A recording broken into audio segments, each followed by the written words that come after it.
And now, ladies and gentlemen, for the words we've all been waiting for, the Grand Marshal of tonight's race from Winn-Dixie, Mr. Dennis Johns.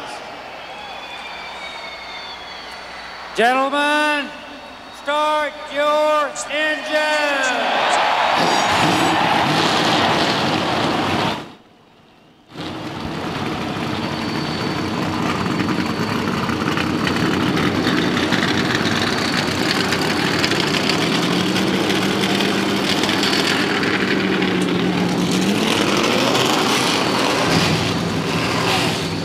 It was here in the spring that Indiana native Tony Stewart served notice that he was no ordinary rookie. After qualifying fourth, he reeled in pole sitter Rusty Wallace and took the lead on lap 198. Now, he would falter to finish 15th, but that night he set the stage for what would happen 1 week later, his first Winston Cup pole. And what could happen tonight, his first Winston Cup win. Without a doubt, this rookie team and this rookie driver have gained experience and confidence since that day in April 4 months ago. But will it be enough to be able to counter fellow front row starter and 7-time Bristol winner Rusty Wallace? No one in a long time has dominated the concrete high banks like Rusty did in the spring. But whether it's Rusty or the rookie or the 41 that will fall to the flag, whoever visits victory lane tonight in Bristol will have done it the old-fashioned way. They will have earned it. When it comes to short tracks, it seems that long shots have a slim chance of a big win. Half of the top 20 qualifiers in this race have never been to victory lane, and only 8 of the 43 starters have won here. Bristol is a buffet of potential trouble. Traffic, constant turns, a tiny pit road, and tiny pit stalls. The past is proof that experience is Bristol's greatest enemy, but its new foe could be the future. Kenny Wallace, Mike Skinner, Jerry Nadeau, Michael Waltrip, Chad Little, and Todd Bodine lead a long list of well-known names, hoping that the night race at Bristol could be their biggest night. Dale Jarrett has pointed at the Bristol Motor Speedway as one of the biggest threats to this year's championship run, because you can't control your own destiny here. The one thing he did have control over was qualifying, and he wound up a disappointing 25th. So he'll pit on the backstretch, where it's nearly impossible to win. You better believe the 88 team will consider it a moral victory if it can survive tonight and wind up in the top 10.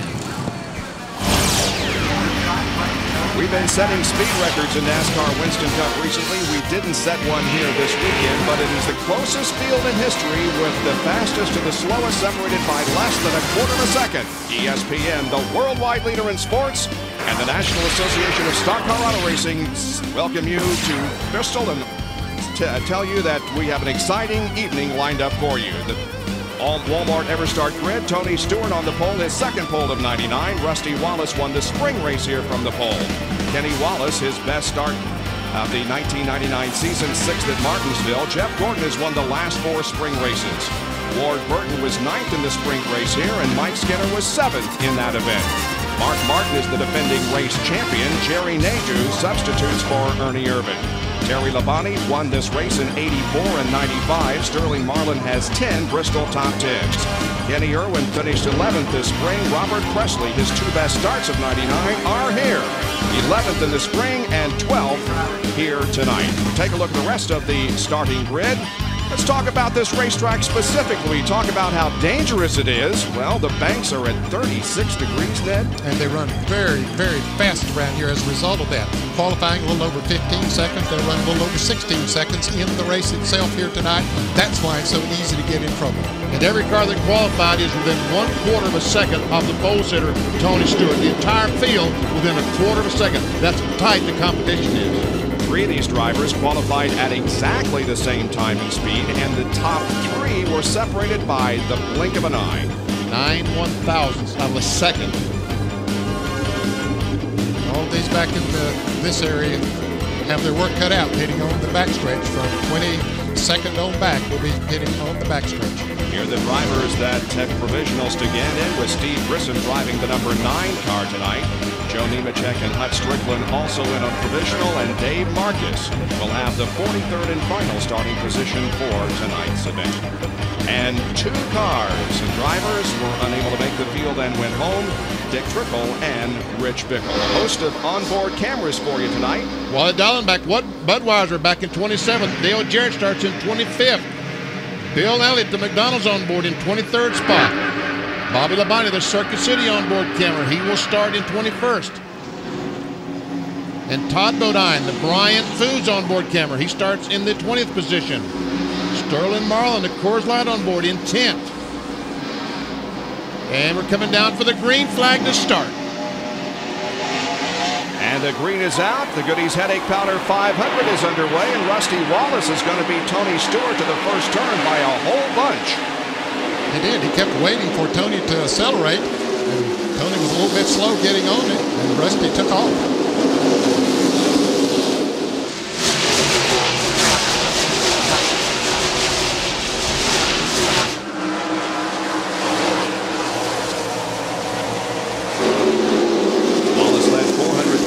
Laps in the spring, trying to become the 10th driver in NASCAR Winston Cup history to win 50 events. He has 49 in his portfolio right now. Oh, contact on the car into the wall. It's Robert Presley. He was one of 2 cars. Michael Waltrip with the other was caught up on the outside. No caution yet because he continues on around at a slow pace. Caution is out now. So it didn't take long, just 2 laps, and we have an incident up in turn number 1 involving Robert Presley with considerable damage to the right side of the car.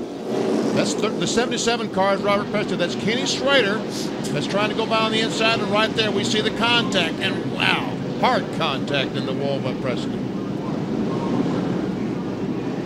And he's taking the Jasper Engines transmission board back behind the wall to do the repairs, so a caution is out here at Bristol Motor Speedway with Rusty Wallace leading Tony Stewart after 4 laps.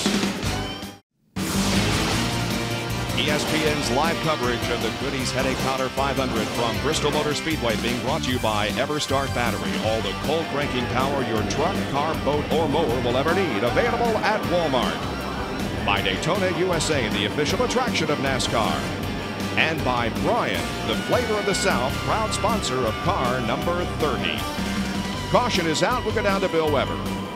While Robert Presley is out of the car is already behind the wall, badly damaged, especially the right front suspension, the rear end pushed over. What happened, Robert? I just went off in 1 there and thought we was clear, but we wasn't.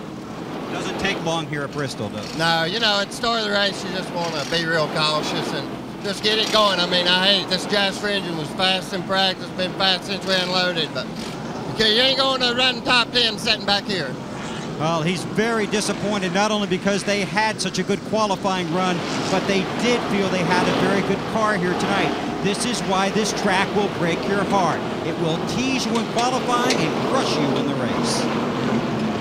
Just about to go green coming up after our coverage of this race. This is the time of year where there's baseball, golf, college football, racing, of course, and you will get all the report on SportsCenter coming up at the conclusion of coverage of the Goody's Headache Powder 500.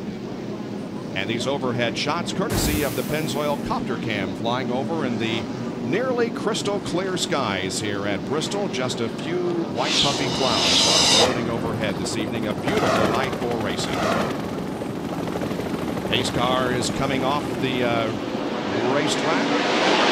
As the crowd cheers the green flag, it drops once again with Rusty again. Going to get a pretty good jump on Tony Stewart.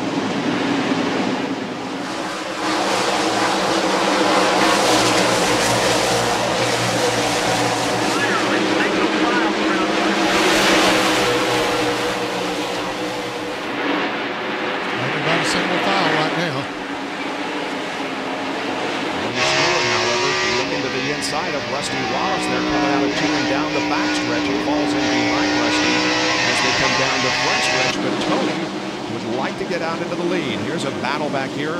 Kenny Irwin and Sterling Marlin in a 5-car battle. That was for the 10th position. So let's put Kenny Irwin in that spot and move Sterling Marlin back to 11th. And Jeff Gordon now begins to close in on 2nd place, Tony Stewart. So evidently Rusty Wallace's Miller Lite car starting to slow down just a little bit. It's allowed Tony Stewart to come up and challenge for the lead, and now Jeff Gordon's game on this Tucson. Last lap, Jeff Gordon was the fastest around the racetrack at 117.805. Rusty ran a 117.036. That fourth car in line is Kenny Wallace, and Kenny Irwin picks up another position. We're seeing some passing early here at the back of the field. Jeremy Mayfield. In fact, he's going into the pits right now. He had gone all the way to the back. He is pitted on the backstretch. John Kernan, what's going on with Jeremy? Jeremy had a bad vibration. Then he thought it had a tire going down. Left side tires look okay. They've already put on right side tires. The left side got rolling on. We'll have to check and see. In fact, he had a tire going down. Possibly could have been a loose leg or something, but they think he had a tire going down. And look how much you lose when you make a green flag pit stop. Up front, they continue to run in the same order.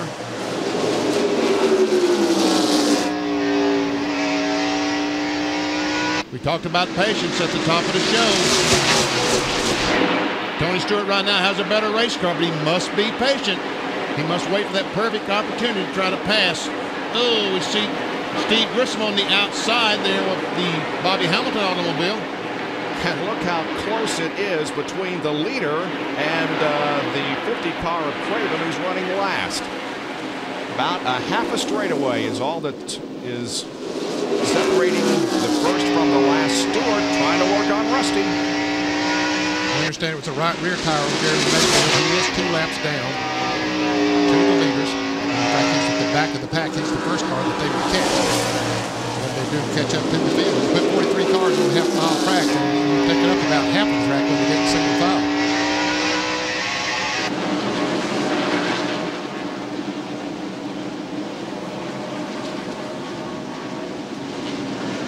There's a 36 of Jerry Nadeau. For those of you who haven't been with us, the other programs that we've done here at Bristol, Ernie Irvin is still on the men. Jerry Nadeau is filling in the 36 car, but he's on the outside of the high groove, and that means a loss of position. He's lost one to Sterling Marlin. Now here comes Ken Schrader, and Jeffrey Bodine will also go by. And once you get up on that high side, this car's running bumper to bumper behind him as Stewart tries to make a move once again, but couldn't quite get it done.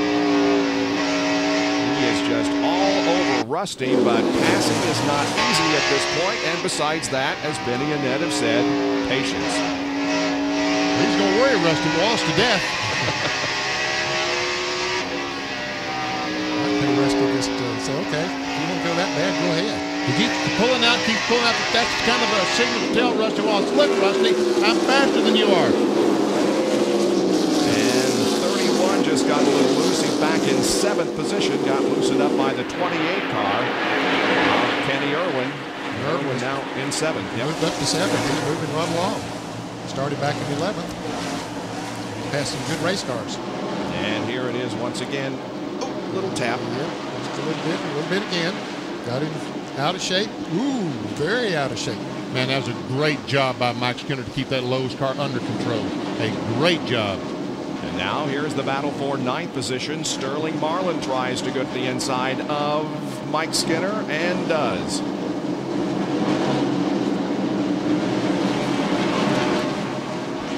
And a change up front. Tony Stewart takes the lead. And Jeff Gordon tried to go by, but Rusty closed the door on that. The 10th race that Tony Stewart has led in 1999. He led at Michigan last week, and now we see Elliott Sadler and the 25 car, from whom we look back to Sadler. That, of course, is Wally Dallenbach, and this is the battle for the 27th spot. Kevin Page is trying to get on the inside.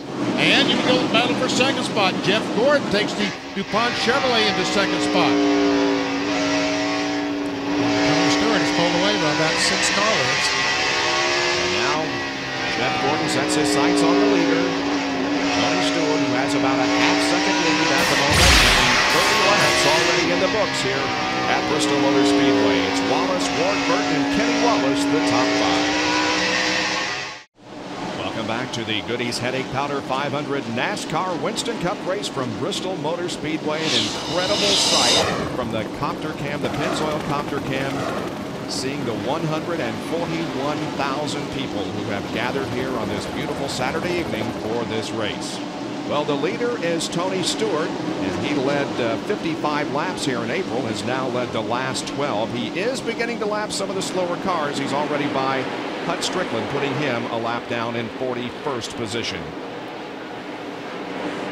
But Mike Skinner has been having problems. He's going backwards. Jerry Punch has an update. Well, I just talked to Larry McReynolds a moment ago, and Larry just sort of took his shoulders and shrugged him up alongside of his head, so we're not really sure. All we know is the car is loose all the way in, through the middle, and through the exit of the corner. So obviously here in Bristol, if you're that loose, you can't use much throttle, and you're going to be dropping back in a hurry. And he is doing that already back to 21st position. One concern that these drivers have is all the practice qualifying has been done in the daytime. And someone would think that as they race into the night, as it cools off, these cars will get tighter. So Mike Skinner might have started racing a little bit looser than he'd want to, thinking that weather would take care of him. But unfortunately, he has to last. On board with Mike, and he does have his hands full. Well, he sure saw that wheel, Bill Elliott. Dale Jarrett just went by. And Jerry has more. Benny, you hit the nail on the head. Last night, a lot of these Winston Cup crew members sat and listened to the Busch Grand National drivers comment on as the sun went down and it got cooler here, the track got tighter and tighter. In particular, they heard Matt Kenseth's comment about how tight his car got. And with that anticipation, a lot of guys late in happy hour made changes to be able to loosen their cars up, and they may be paying the price here in the early lap.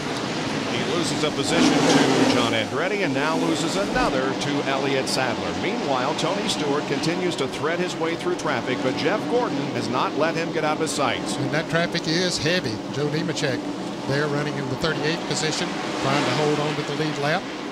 Tony has already lapped Dave Marcus and Ricky Craven in addition to Hut Strickland.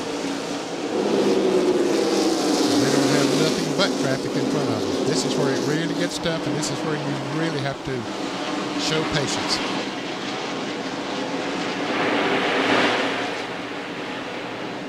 There is Jeff Burton, who is moving up through the field also. Spot right now, and Jeff Burton started 37th, so he's gained 7 positions. On board with Wally Dallenbach, who runs in the 30th spot. Jeff Burton is 29th now. Yep. And there's Mike Skinner right in front of him. And Rusty Wallace, as they try to get by Nemechek, he's closed up on the back bumper of Jeff Gordon. Well, Nemechek is just not giving Tony Stewart any. Oh, yeah. Now, finally, Tony Stewart gets on the inside, and Nemechek will now go a lap down in that Bell South Chevy. And Jerry Punch has more on Rusty Wallace, who's in third. Guys, today in happy hour, I talked to Robin Pembert. He said the big problem they had was after about 30 laps or so, the car would get tight in the middle of the corner and get loose coming off. Well, at lap 20, the car began to get loose coming off, and now they have both the problems, tight in the middle and loose off. So Rusty has trouble getting back in the throttle like he would like. He tries to go by Nemechek now. He can't bury his foot in that throttle coming up off the corner like he would like to. Well, he is able to get by Nemechek, but all of this lapping traffic has allowed Mark Martin to close right up on. And we see Jerry Nagel in the M&M's car going a lap down after a great qualifying run. They missed the setup early on. He's on the high side of the track as several pass by underneath him. That's Steve Grissom in the 9 car that Tony Stewart just went by. Grissom got a little bit loose going off turn 2. Side by side, Kevin LePage puts Mike Skinner down another position, and Skinner has slid clear back to 31st, and here is Kyle Petty trying to take another spot away. And the leader is not far behind them. You can see him coming into the picture there, so they're fighting to stay on the lead lap. There's Tony Stewart. That traffic just a couple of seconds behind. A lot of crew chiefs, a lot of drivers right now, like Mike Skinner said, come on, caution flag. Where's the piece of debris? Somebody throw something. Well, I'm kidding. But they really want a caution flag to get in, make some adjustments, and on the lead lap. Donnie Benson just ahead of the leader, Tony Stewart now, running back in 35th spot.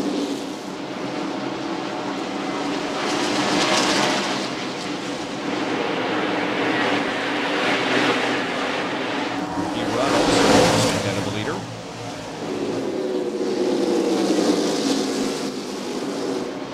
Benson in the 26 car trying to stay on the lead lap. He is in 35th position. Nemechek caught on the outside.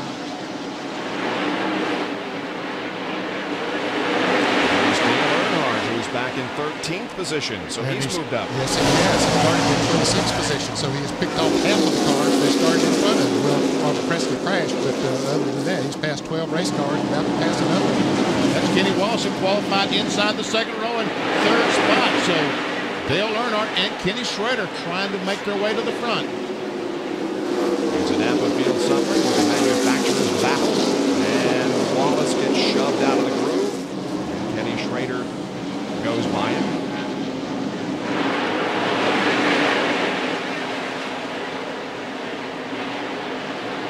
And we go back to this situation that has the top runners trying to move through the slow traffic, but they're being very patient, at least at this point.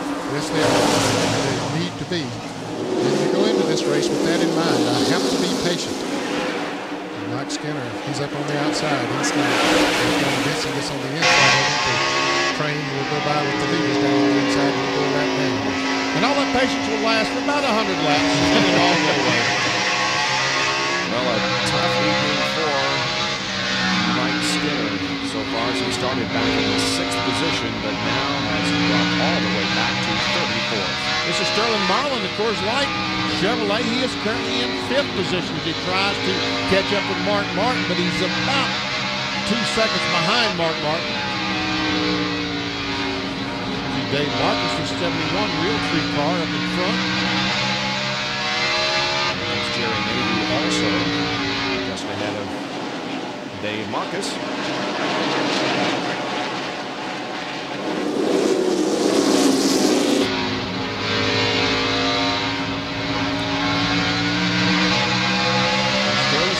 Dave Marcus gives him the signal on the inside. I'm going up high and give you the room. What about people that are moving up? Bobby Labonte has moved up to 7th position from his 21st starting position. So Bobby Labonte's in the run. There he is. There he is. Down on the inside. Right behind the 6th place car, Jeffrey Bodine, the power team car. Bobby Labonte might be one of the fastest cars on the racetrack. Coming through traffic and moving on up. Of course, he has the advantage of the leaders being in that heavy lap traffic, but he's catching some of it himself now. And Labonte is driving a backup car here tonight. He crashed in practice prior to qualifying yesterday. The backup car is running well for him. 65 laps have been completed. We'll check the speeds as they cross the line and see who's the fastest out there. Stewart right now, Marlin second, and well, make that Dale Jarrett now the 3rd quickest out there. Marlin is 2nd, and Jarrett is 3rd quick, running back in 18th spot. He started 25th, so he's picked off 7 positions.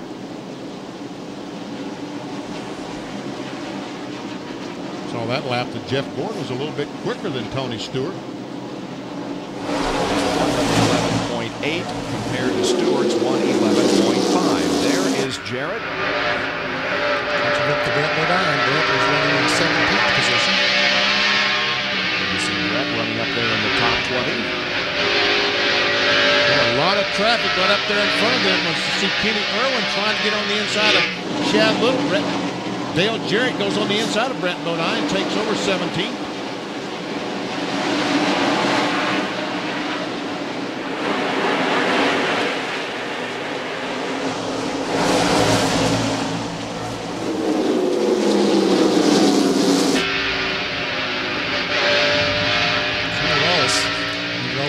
That his car not to his liking because he started up near the front there, but now is fighting for 16th position to hold on to 16th position. Tony Stewart closing in now on Wally Dallenbach, and look at the closing line.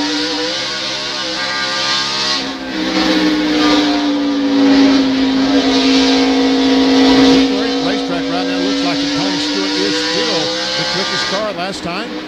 A little bit faster than Jeff Gordon. That time, Rusty Wallace was quicker, but that's because Tony Stewart is now caught up behind the 25 car, but he disposes of Wally Dallenbach, puts him a lap down.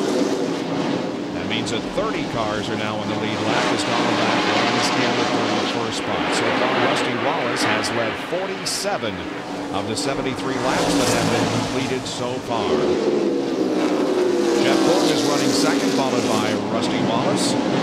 Mark Martin is fourth, and in the fifth position. You're watching live coverage of the Goody's Heading Powder 500 from Bristol Motor Speedway. We'll be right back. For some, it's a great night of racing. For some, it's a nightmare. And it has turned sour for the points leader, Dale Jarrett. He's been involved in a crash that involved several cars. It began got a big hole in the right door. And we're hearing Bob Jeffries, the spotter for Dale Jarrett, describe the damage. You are in the lead lap. Here's a replay of what happened. Coming off turn 2, we see DJ there, just comes off the corner. He was trying to get underneath the 5 car and nail the gas and got it out of control. We start that hospital wobble and back and forth, and now he goes back across the racetrack. I was hoping he wouldn't do that, but here comes Elliott, bam, right in the side of that. We see Jeremy, Bobby Hamilton, Elliott Sadler, and John Andretti, and also the 58 car. On board with DJ.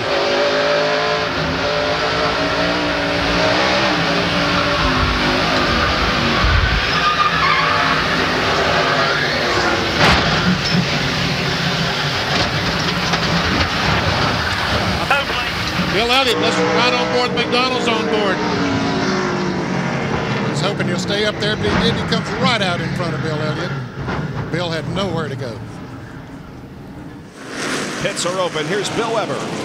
Bobby Labonte on pit lane. He has been faster than the leader. He was loose off a few laps ago. They talked about wedge or air pressure adjustments. Decided to make no adjustments. Pit road very tight. He'll have to be very cautious getting out. Rights are on, lefts are going on. He has the 30 in front of him. 18 almost done. He's on his way. Has to back up, and here he comes. Left side tires on Tony Stewart's car. Great pit stop. He and Gordon now going out. Rusty Wallace made a track bar adjustment. Air pressure in the left and the right side tires. Let's go to the back stretch of John Turner. Dale Jarrett is pulled in. The word is 2 tires only. Right side tires only. They're also going to have to pull the fender off that right rear tire and check things out to make sure the suspension is okay. Dale Earnhardt is down and away after his service. There's also a hole ripped in the right side of the door, and they're looking at that, pulling out that right rear fender, taking a lot of time, waiting. They just hear, let's go, guys. And DJ will be down and away, and he will be coming back down pit road for some more service. But Dale did tell the team when we were away at commercial break, he said, guys, it was my fault. I got down too low on the apron. Dale has had the points lead since Richmond in May. Since then, he's gained an average of 23 points per race. I believe the steering wheel's okay, Todd. I think that was just from my flat tire. And as we watch that replay, we listen to Dale Jarrett talk to his crew. I was hoping the car would stay on the apron there on the racetrack, but he just couldn't do it. Back across the racetrack, right in front of Elliott, we see the other 4 cars involved. He had slid past the inside wall on the backstretch, and at that point had not hit anything, but again, it slid up right in the path of traffic. John? Dale Jarrett is back in. They continue looking at that right side now, trying to put something over that hole to tape over the hole in the right side door. They've already changed left side tires. Okay, let's go. And Dale said he thought the car was basically okay. Believe it or not, after all that, he says he thinks the suspension is all right on the car. Well, he has stayed on the lead lap, but he has lost a lot of track position and has a damaged race car. 82 laps completed at Bristol Motor Speedway. We're back to racing here at Bristol Motor Speedway. That is Jerry Nagu in the 36 car. He has gotten his lap back on the restart at the moment. He's running in 28th position. The leader remains Tony Stewart. There's Jeff Gordon running in second. Rusty is third. Mark Martin fourth. And Sterling Marlin is fifth. The 99 car, Jeff Burton, is a lap down. You're going into the corner. 30th position. We hear Dale Jarrett talking to his crew. He is complaining about something wrong with the car. So it wasn't just sheet metal damage. He does have a chassis problem. Held him hit the trailing arm on the rear when Elliott hit the wheel there, which he had no choice. Down to John Kernan. What they're saying now, they're asking What are you feeling now, DJ Dale? what he's feeling right now. Getting back turned sideways going into the corner. But they saw some sparks from the car in the corner earlier, right after they went back to green, and they thought it might have been, they said maybe the jack stop might have been dragging. Well, he is all over the racetrack. It's hard to keep that car going straight.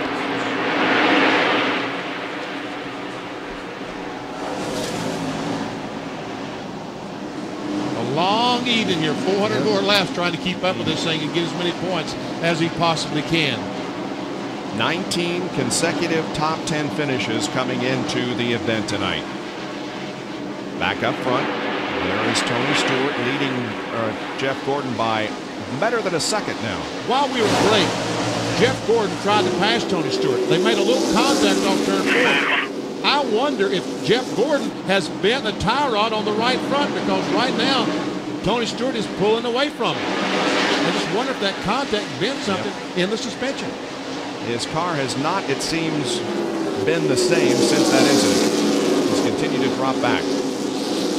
Although he's staying ahead of Rusty Wallace, who is in third place, and Mark Martin, those two cars right there just went by. Again, those two cars right behind Jeff, Skinner and Burton, are both a lap down. On board with Mark Martin, he looks ahead to Rusty Wallace up in third.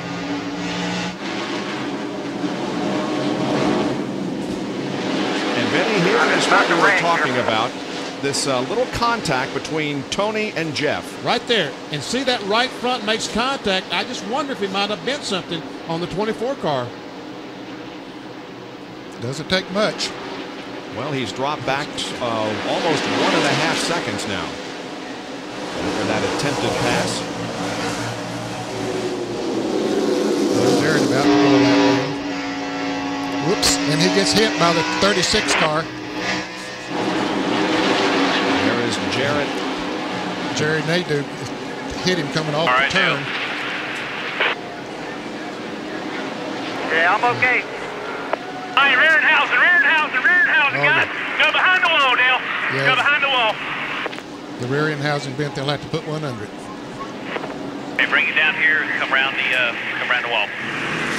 This is something that they don't have to put together. I saw them putting it together this afternoon. It's the entire rear end assembly, including the trailing arms. The crew's bringing it out right now. This is just one of the things when you Okay, guys. Rearenhausen crew, go on the rear on channel 2. Go to channel 2. Rearenhausen crew.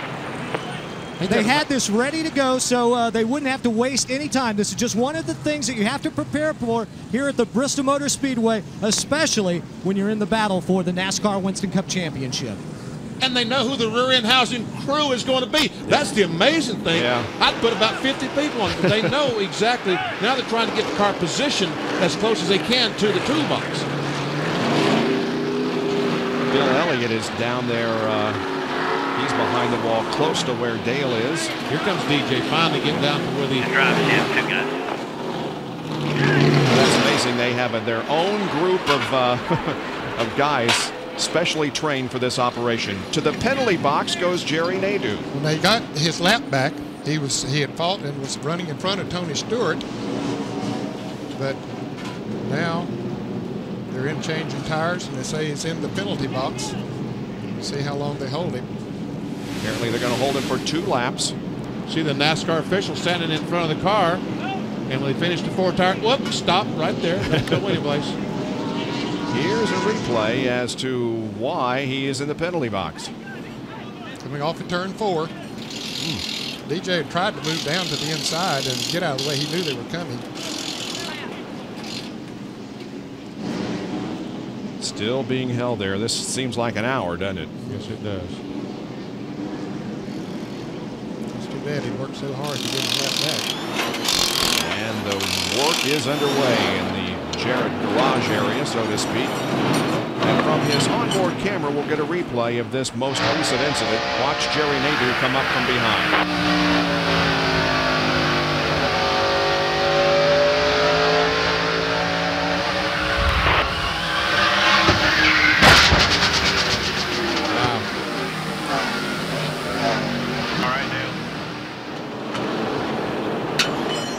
Still holding Jerry Nadeau. And now the NASCAR official says, looks like he's ready to wave him out as soon as the field goes by, and there are still a few more cars to come down the front straightaway. John Kernan. Dale Jarrett's crew going to work on his car, and Dale, this was one of the things you were worried about here at Bristol. Yeah, they happened, but I created all of it. the car just got away from me coming off of 2. I was trying to make a pass, and I got down onto the apron and got it sideways and created a problem for some other people and myself, and then it bent the rear end and it just in the way there. So it's my fault.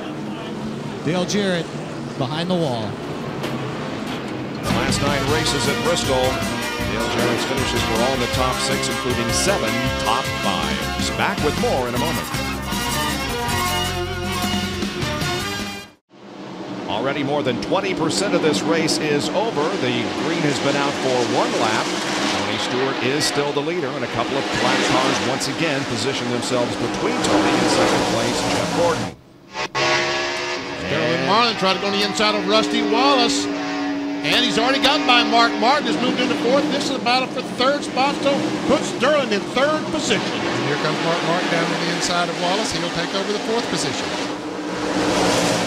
Jeff Gordon has been the man on the move as far as the points are concerned in the last few races. Dale Jarrett has had his problems tonight. Here's more from Dr. Jerry Punch on Gordon. Well, Bob, we saw earlier that contact, that slight contact with the 24 and the 20 car. Now, Ray Abraham said they really can't tell by looking at the car if the right front tire is towed in or towed out. They do know the right front fender is pushed in a little bit.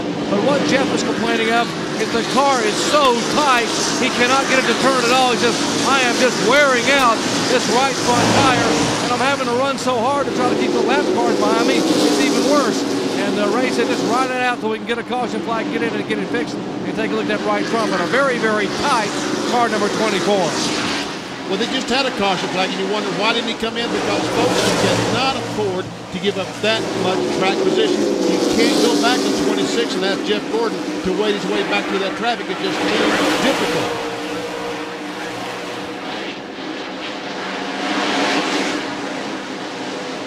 Ricky Rudd is between Jeff Gordon and the 3rd place car of Sterling Marlin.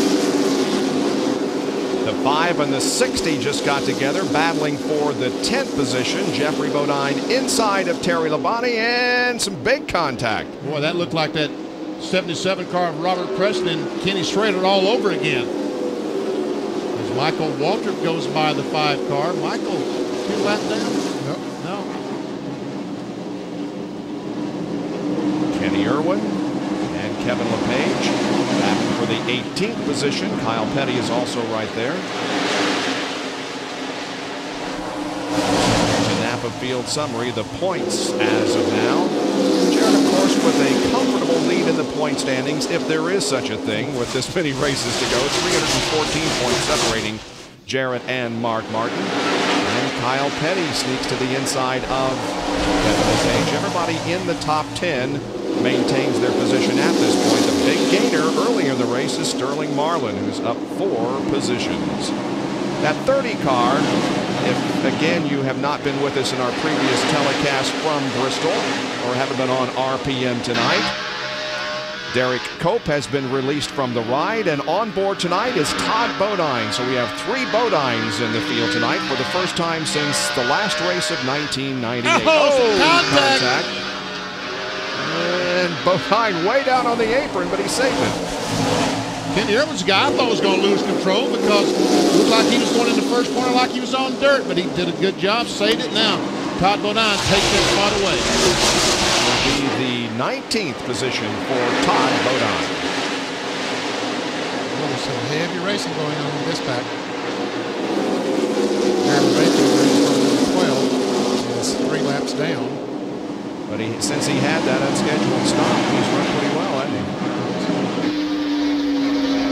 25 cars just behind this group. That's Ricky Creighton just up ahead of Wally Dallenbach.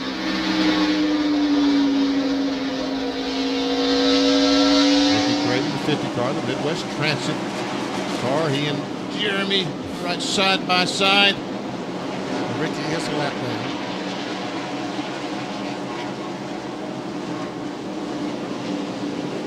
Darrell Waltrip to the extreme right of your screen.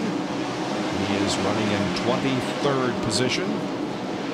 Waltrip with more victories here than any other driver. He has business victory 12 times here at Bristol.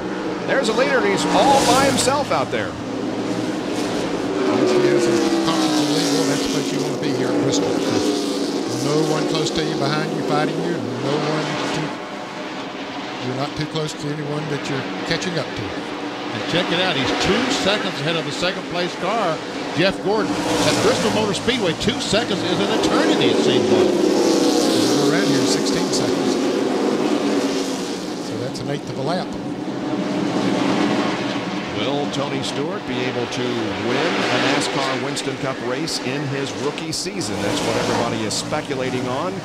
Certainly a good opportunity here for him tonight. There's the interval between first and second. The last time that a rookie won in his rookie season was Davey Allison. He won 2 races, as a matter of fact, back in 1987. He won at Talladega, and he also won at Dover. And besides that, Morgan Shepherd also won in his rookie year. So did Ron Bouchard, Dale Earnhardt in '79, Earl Ross, and dating all the way back to 1958, Shorty Rollins won in his rookie year. Speaking of championships, Dale Jarrett, the points leader in NASCAR Winston Cup racing, with a problem here tonight. He's 38th, and behind the wall, John Kernan has an update. Bob, they've got the old rear end assembly. They are putting in the new one right now. Now, this is the left side rear trailing arm. Look at how nice and straight it is. Now, come over here and look at the right side. This is what happened. They bent the trailing arm. What that did is brought the right rear tire upwards, making the rear end want to turn the car into the corners. DJ, we heard him say several times he was about ready to wreck the car. Well, that's exactly why. Work goes on as they try to replace. And you know, they can change that rear housing almost as fast as they can change that single trailing arm. Let's check our on-track interval between Tony Stewart and Jeff Gordon and see what's happening. And we see that Tony Stewart is widening the gap between himself and Jeff Gordon. Just a half second, but every little bit helps. It up to 2.1 seconds on lap 129, but now on lap 136, the interval is again down below 2 seconds. As a matter of fact, it's 1.6 seconds, so Gordon's about as close now as he's been in the last few laps, and Sterling Marlin is in 3rd spot, doing well. And in 4th is Mark Martin, and Bobby Labonte, the teammate of Tony Stewart, is up to 5th. He started 21st. Ricky Rudd, who is back in 27th position, a lap down, but right behind Ricky is Sterling Marlin. 2.5 seconds behind the leader, but running the fastest lap, that last lap, at over 112.6 miles an hour. But again, the man on the move on the racetrack is the 18 of Bobby Labonte. There he is. Passed Rusty Wallace a few laps ago for the 5th position. He is running about 5.5 seconds behind his teammate, Tony Stewart. You can see the progress that he's made. He's made a lot of progress. More on that, Bill Weber. Well, Nettie's had a fantastic night. Early in this race, Bobby Labonte said his race car was loose off the turns. But they talked about making changes during this pit stop. We told them they decided not to make the changes. Well, the car went back out, and suddenly it tightened up a little bit. Now Bobby seems to be happy with the car and happy with the progress they've made to this point. Bobby Labonte, it's interesting, has led every race this year except the 2 road course races and the first race here at Bristol.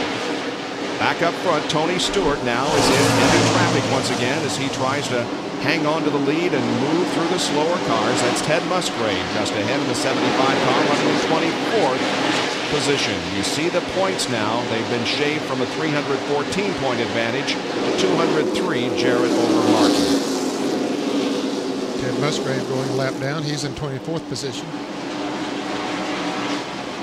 And right now, Rusty Wallace is really struggling in that Miller light forward because Dale Earnhardt just goes by him and takes over that 6th position. Let's go on board with Rusty Wallace for a taste of the race and check out his telemetry and see what kind of speed and RPM he's turning as he accelerates down the straightaway.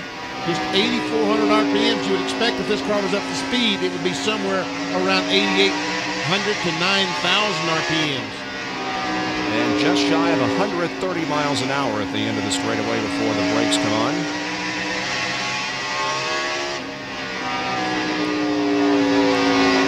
86-degree banking it doesn't look like they're banked that much when you're looking out the windshield there. Jerry Punch has more on Rusty.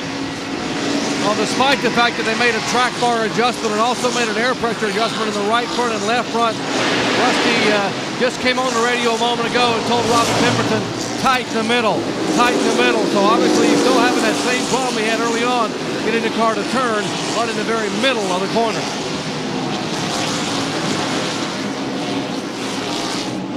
Check his speed and how it compares to everybody else. Gordon the fastest that lap with Steve Parkwell. Look at Michael Waltrip. Wow. I think that 123 is a little bit of a stretch there. And the 9 car of Steve Grissom is in the wall. Sliding across the banking up in turn number 3, bringing out another caution. Our 4th of the evening. And it looks like it's going to be a 1-car crash.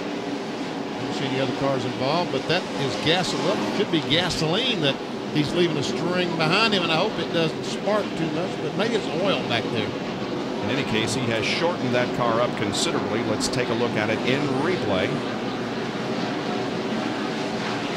There he is up on the outside, and I don't know if that left front tire was flat when we saw him there a moment ago pulling away. Now, I don't know if that was as a result of locking the wheels up probably and wearing through.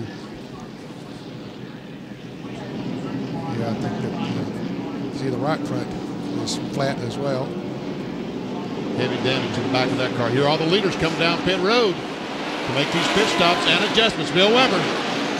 Bobby Labonte is tight in the middle of the turns, neutral in, neutral off. They're going to take a pound out of each of the right side tires, no other adjustments, then they're going to send it back out. Fill it with fuel, and Bobby Labonte will be on his way to Jerry and Tony Stewart's pit. And they asked Tony what you wanted to do, and Tony said, yeah, clean the windshield. That's all we need to do with this thing. It's that good. Gordon is in behind him. Rusty Wallace making an air pressure adjustment. Gordon is out.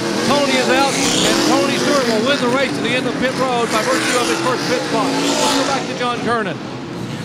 Dale Earnhardt has worked his way up to the 6th spot. He comes in pitting on the back stretch as Tony Stewart, Jeff Cody, Sterling Martin, Mark Martin, and Bobby Labonte go by. Earnhardt asked his crew for a good stop. He also asked him to make an air pressure adjustment because he was just too tight in the center of the turn. And Earnhardt must have lost about 5 or 6 positions on that pit stop by pitting on the backstretch. I think. Rusty needed that caution flag to make some adjustments, see if he can get this Miller Lite Ford going. Although his speed was not as compared to the other cars, he was not that much slower. A little bit of adjustment might get him back in the game. 152 laps have been completed so far in the Goody's Headache Powder 500 from Bristol. The fans here at Bristol Motor Speedway never cease to amaze us or disappoint us. They are the most enthusiastic fans that we encounter all year on the NASCAR Winston Cup circuit. They are here in droves tonight, 141,000 strong, watching the Goody's Headache Powder 500. If you approach Bristol Motor Speedway at night when it's lit up and you don't know what it is, it looks like a giant spaceship sitting in the hills. They got lights all the way around the top of it. It is something to see. The green flag is out and the Goody's Headache Powder is back under green flag conditions. Mike Skinner will be trying to get a lap back down on the inside of Tony Stewart, but Stewart looks like wow, that was close off turn 2. There's Skinner. Right in right now. Oh, contact between Marlin and Gordon for 2nd position.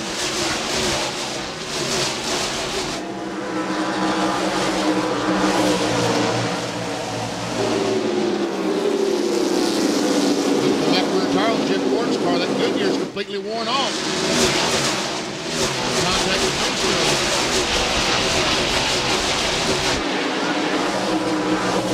down to Jerry Punch. Jeff Gordon just shouted left rear, left rear, left rear, and Ray Evernham told the crew to get tires up on the wall and get ready.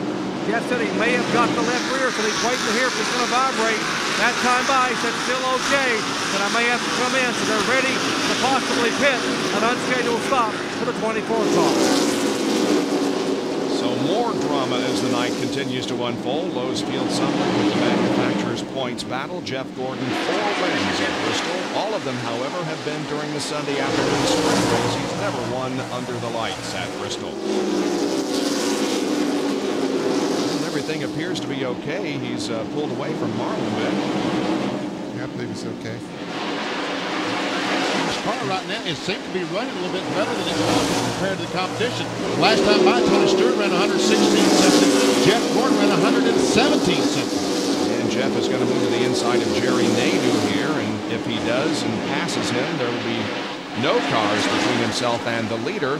Mike Skinner has gotten his lap back in 27th position. Here again is the contact. And we see Jeff Gordon and Sterling Marlin right there. Wow. On board with Sterling Marlin and the Coors Light on board.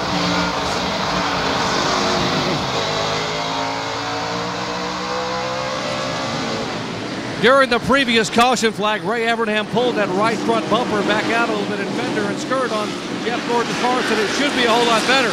Then he gave his driver a bad news, good news message. He said, well, Tony Stewart's in a league by himself, but you're better than everybody else. Now the interval between first and second is now 86 hundredths of a second. The last time by, Stewart was just a little bit faster than Gordon. And a good battle for third now as Mark Martin comes up to challenge Sterling Marlin.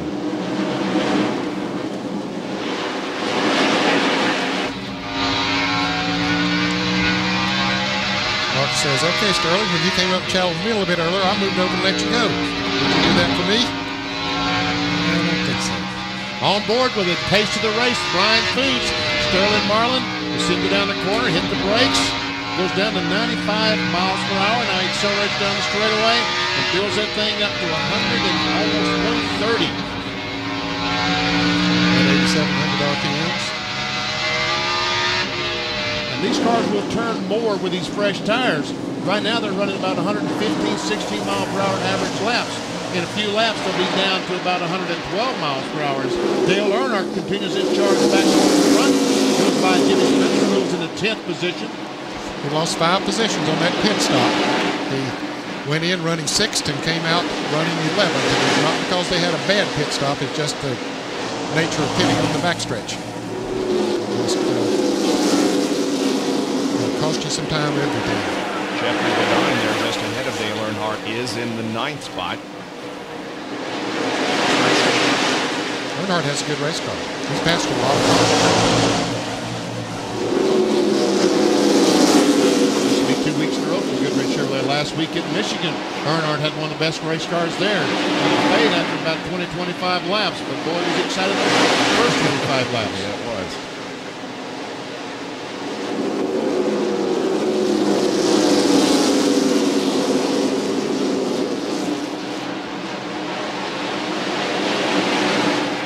You that Mike Skinner had gotten his lap back, but now Tony Stewart is coming up on him once again to try to put him a lap down once again. Skinner's car is very fast on new tires, but after they get worn down, get heated up a little bit, it's very loose with him, it appears. It looked like he was loose coming off turn 4 that time. Looked like the back end wanted to hang out just a little bit.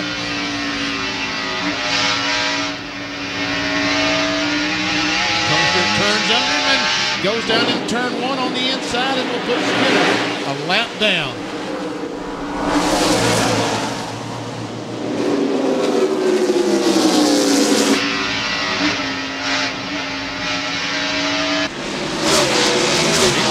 Gordon shows up within a few car lengths of Tony Stewart, but he has the Mike Skinner automobile between himself and the leader, Tony Stewart.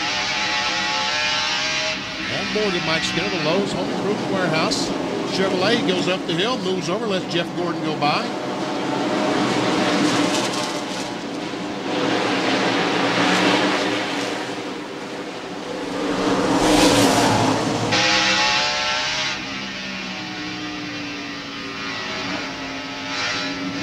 Last time by, Jeff Gordon was a second behind Tony Stewart. Let's see how this time he's a second and a third behind Tony Stewart. But the traffic passing Mike Skinner with some of that. Let's see what he can do in the lap.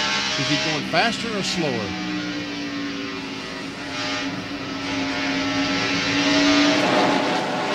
Here Here's the 30 car of Todd Bodine and Kevin LePage as they try to decide who's going to run in 23rd spot. LePage tries to get to the inside, coming off the corner down the front stretch. And some contact. And LePage is going to be able to take over the spot from Todd Bodine. That 12 car of Jeremy Mayfield is not on the same lap as everybody else. Darrell Waltrip, however, is in the 25th spot. Make that 24th. He goes by Todd Bodine. Jeff Gordon and Tony Stewart, I'm sorry, but I wanted to tell you folks, Jeff Gordon and Tony Stewart, they're running about the same speed right now. There's Tony Stewart, the leader of the race, Home Depot Pontiac.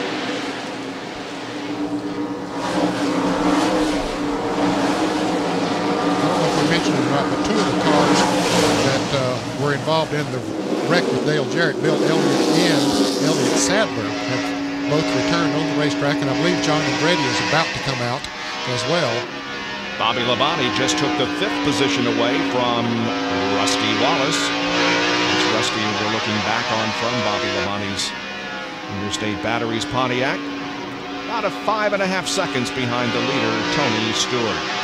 Stewart continues to rack up the number of laps led here tonight. It's up to 160 of the 186 that we have completed so far in the Goody's Headache Powder 500.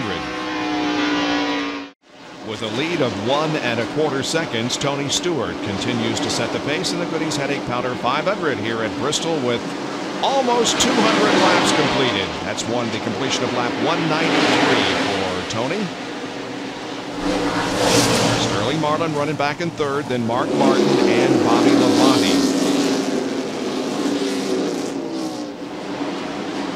Tony coming up on the 25 car of Wally Dallenbach. Dallenbach is the last car on the lead lap in 26th spot.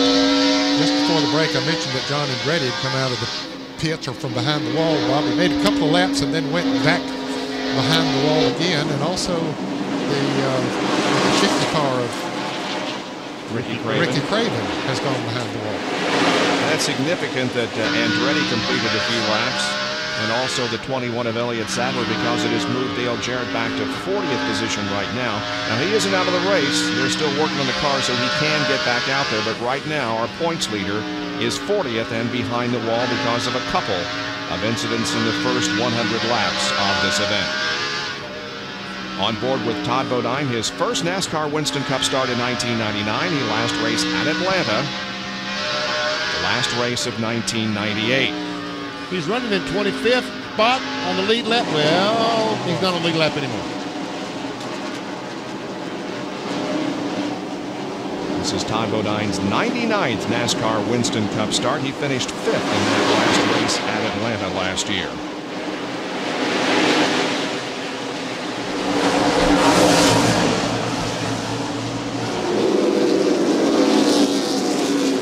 If you consider average finishes and average finishes only, Tony Stewart is the best of all going down through the years.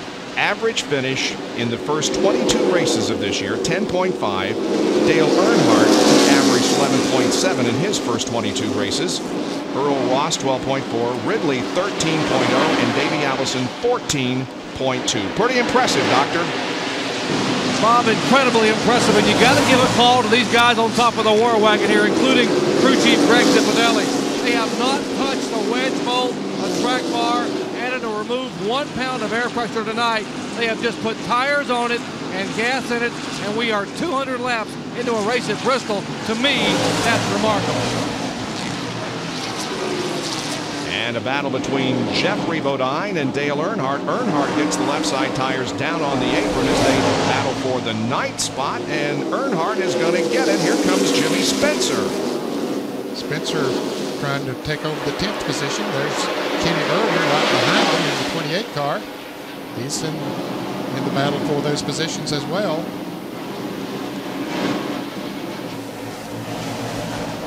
Kenny Irwin has had a good run. He started in 11th spot and right now is trying to take over the 10th position. We'll make that 11th. Spencer just took over the 10th position. Yep. Bill Weber told us on NASCAR today that Jimmy Spencer signed a letter of intent to continue driving the 23 car in the year 2000. And John Andretti also has signed up for 3 more years with the Richard Petty team. He likes the king. Yeah, he does. Well, it's a good combination. Here's Irwin taking a look. Whoop. Oh!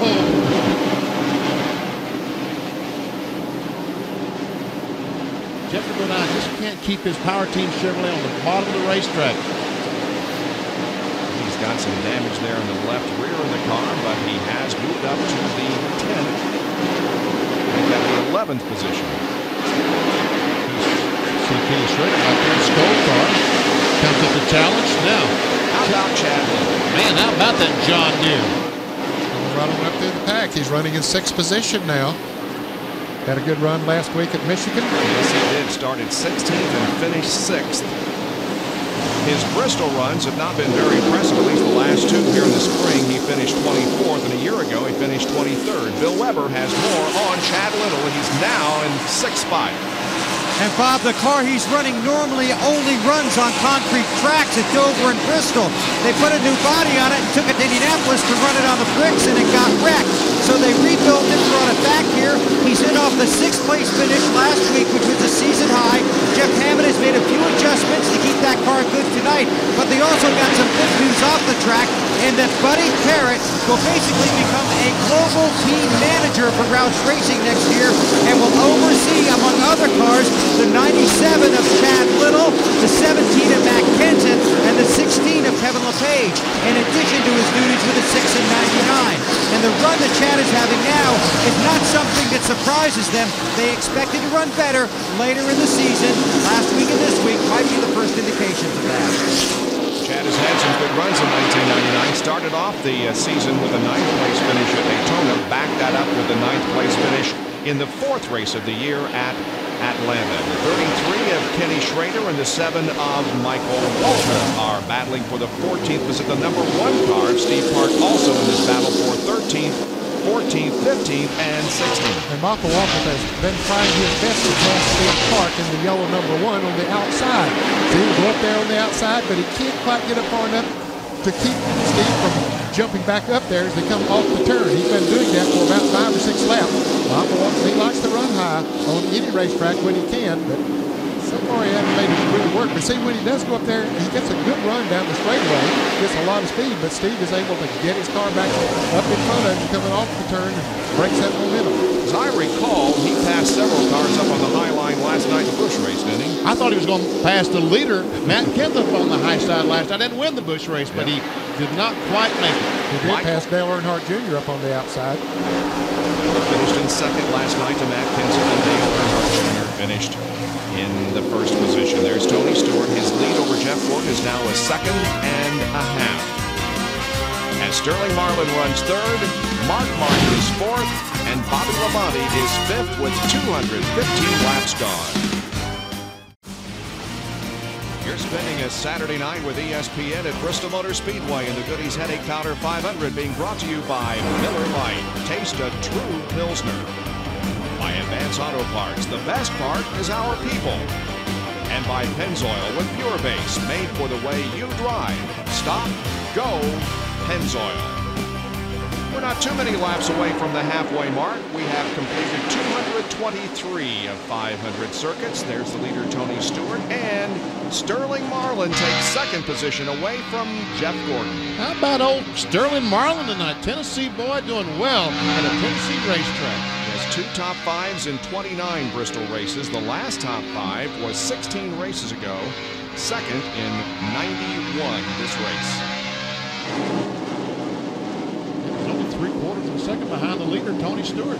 There's a couple of race cars there in between them. There's about 3 race cars. Including Wallace, who just went a lap down.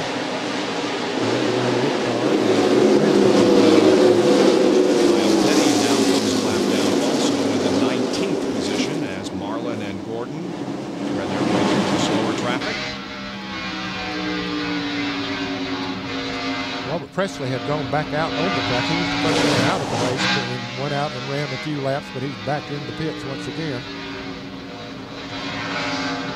There's a lot going on in Major League Baseball as the race is on for the playoffs. Get a report on Tiger's Tail. Ned says he had an exciting afternoon on the golf course, and also the college football openers. All that will be reported on SportsCenter coming up at the conclusion of our coverage of the Goody's Headache Powder 500.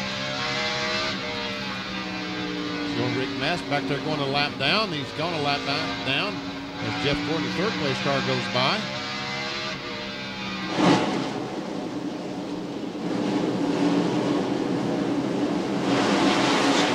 On the 26 car of Johnny Benson to try to put him 2 laps down. Johnny is running in the 30th spot. Wow. Benson had his hands full coming off turn 2. He did.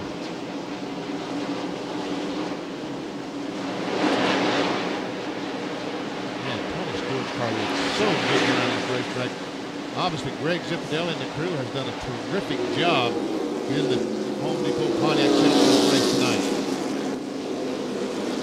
Elliott is struggling. He was involved in the accident that also involved Dale Jarrett, John Andretti, and Tellers. Bill is back out there. He's 83 laps down, running in the 39th position. Dale Earnhardt's caught Rusty Wallace once again, trying to take over the 7th position. Rusty's been a surprise. He normally is so good on this racetrack. Not that he's running that bad, but he's not running as good as he normally does. There's getting passed by Dale Earnhardt. Well, Ward Burton back there in the California Pontiac. He is in 9th position. He's getting some pressure from Jimmy Spencer. Talking about Ward Burton.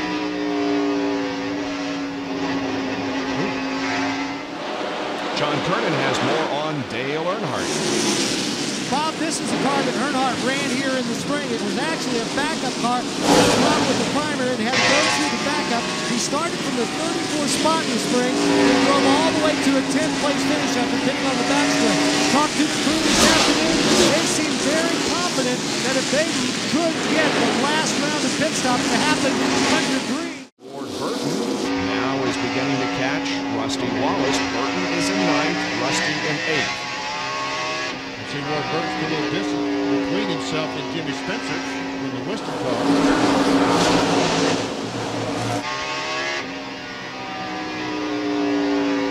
All drivers in the series this year, Ward Burton has increased his standing in the points more than any other driver from last year. He finished at this time in the season last year. He was 21st in points, and this year he is in the 11th in the point standings, up 10 from a year ago. Soil Copter catches the action through the corner and down the straightaway as Ward Burton pursues Rusty Wallace. Well, we're less than 10 laps away from the halfway point and $10,000 to the leader at the crossed flags mark. Looks like the Sterling Marlin, as Tony Stewart tries to work his way through the traffic, that's allowed Sterling Marlin to close the gap just a little bit. When we check out our AutoZone on-track interval, you'll see that Sterling Martin started out a second and a half, 1.6 seconds behind, and closed it down to 1.1. A half a second isn't much. There's Clarkness. More from Bill Weber. Now, Benny, that's pretty much just what they told him. Not only are you as good as the leader, but you're roping them in. And they're thinking if the longer the green flag run goes, the better their car gets. So we'll have to watch when they pit how good they are on the restart. But they figure the longer it stays green, the more they can run down Tony Stewart. Right now, they feel the 40's the best car on the track. Bodine has just gone down a lap. He's running in 18th position. Here is Schrader and Terry Labonte. And Ken Schrader and Ricky Rudd. They're trying to stay on the lead lap. You see Tony Stewart right there behind him, so they're fighting hard to stay on the 15th, 16th, and 17th. Ricky Rudd in the tie score got that lap back. Remember, now he's in jeopardy of going back a lap down as Tony Stewart closes in the back line.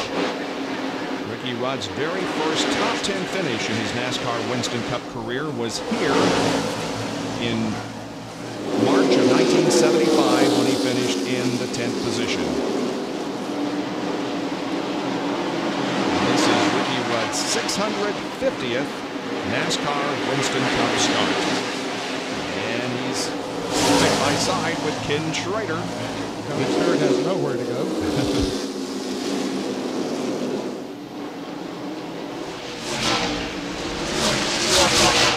You see the wreck car of Bill Elliott in the mix.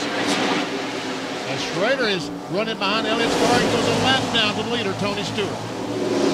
And now 16 cars are on the lead lap. As the race nears the halfway point, we're just less than 3 laps away from the 250 laps completed mark. Tony Stewart has led 221 so far. The caution is out again here at Bristol Motor Speedway, an incident involving David Green over in turn number 3. That has brought the leaders into the pit area, and it's also resulted in Jeff Gordon getting the lead with Mark Martin second and Tony Stewart, who was the leader, back in third spot. That's how they came out of the pit area. Here is why we're under the caution. Well, you see, it's a lot of traffic there. David Green in the 41 car ran in on it and had to jam the brakes on it, looked like, Benny, and lost control of it. Exactly right. He was running the back of the 97 car, jam on the brakes, and when he did hit the brakes extremely hard, he lost control of the Kodiak Chevrolet and backed her in the fence. Once again, there we see the 31, the 16, and the 97 all jammed up in front of David Green, and bam, in the wall he goes. Meanwhile, during the pit stops, as we said, Jeff Gordon and Tony Stewart, or rather Mark Martin, were both able to get out ahead of Tony Stewart. Here are the pit stops. The Rainbow Warriors moving quickly to the left side of the car. You can see the clock's running there on the Bob, and see Gordon to 17.1, 40 car 22.2, and Stewart 21.7. So they were the losers on that pit stop because Mark Martin beat them out as well. And so here's your Coke pit summary. Stewart from first to third. Marlin down 2 positions. Jeff Gordon picks up 2. Mark Martin up 2. And Dale Earnhardt loses 5. That's not unprecedented because he is pitting on the backstretch. There you see that Rusty Wallace also maintained his position. And Dale Jarrett is back on the racetrack. Jerry?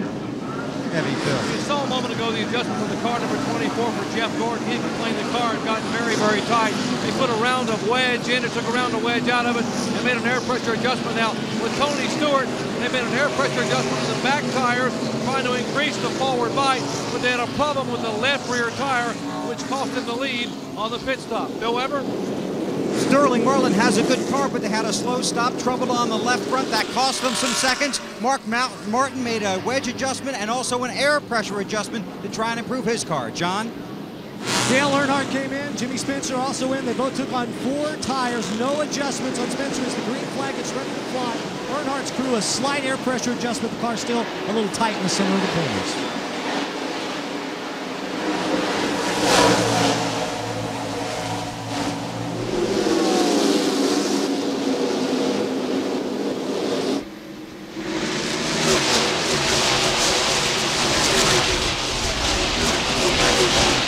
The Gatorade Halfway Bunny is going to be paid to the driver who leads the first 5 laps under the green flag because lap 250 was at the caution flag. So can Jeff Gordon pick up the $10,000 in Gatorade? We'll see.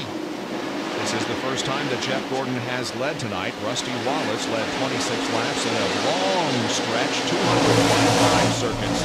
The Tony Stewart was out front, and now Gordon is in the lead. In a scramble for position, there's Darrell Waltrip, Ted Musgrave, Steve Park, and a whole bunch of others fighting it out.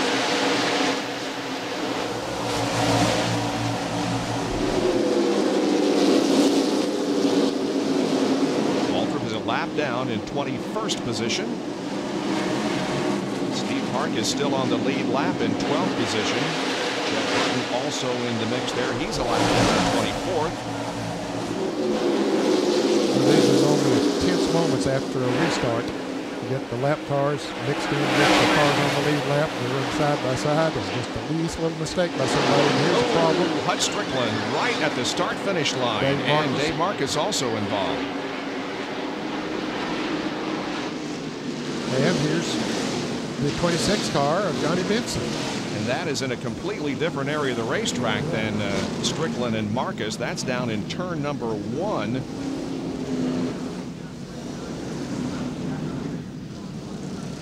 Let's see what happened here.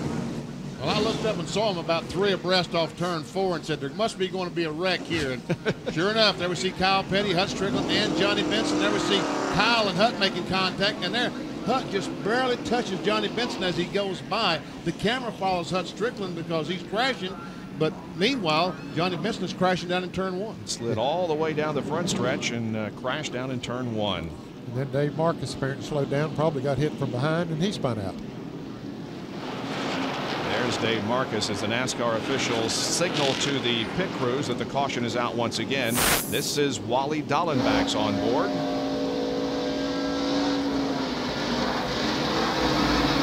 Oh, close call. He almost hit Strickland and also almost had contact with David Green. There is Johnny Benson and where he stopped on the racetrack. So a couple of cautions here.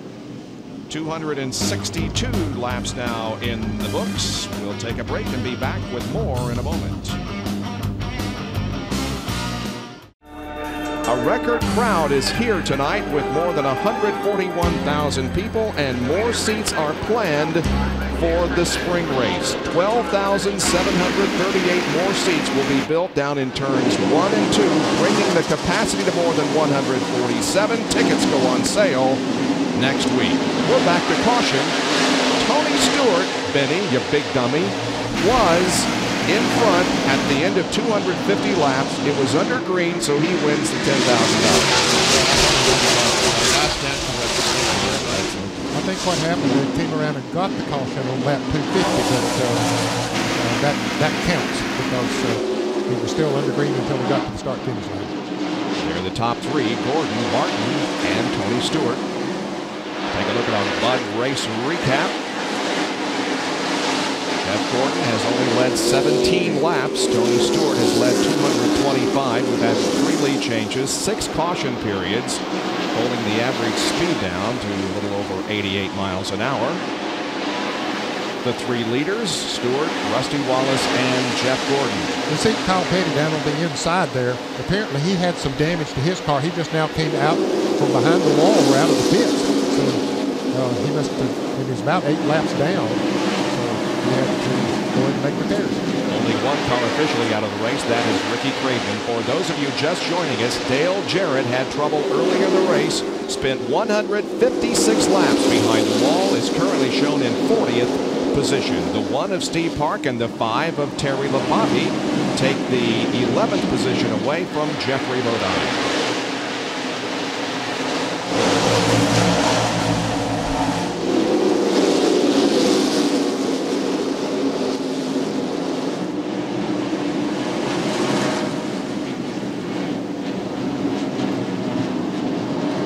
Dale Earnhardt just, Rusty Wallace, I don't know if he just got higher, is something is wrong with his car. Because cars going by Rusty Wallace wholesale, right on the inside, losing position after position. I think he's trying to get out of the way. It looked like he was, and everybody else trying to get by, and really a jammed up mess there for a moment, but cooler heads prevailed.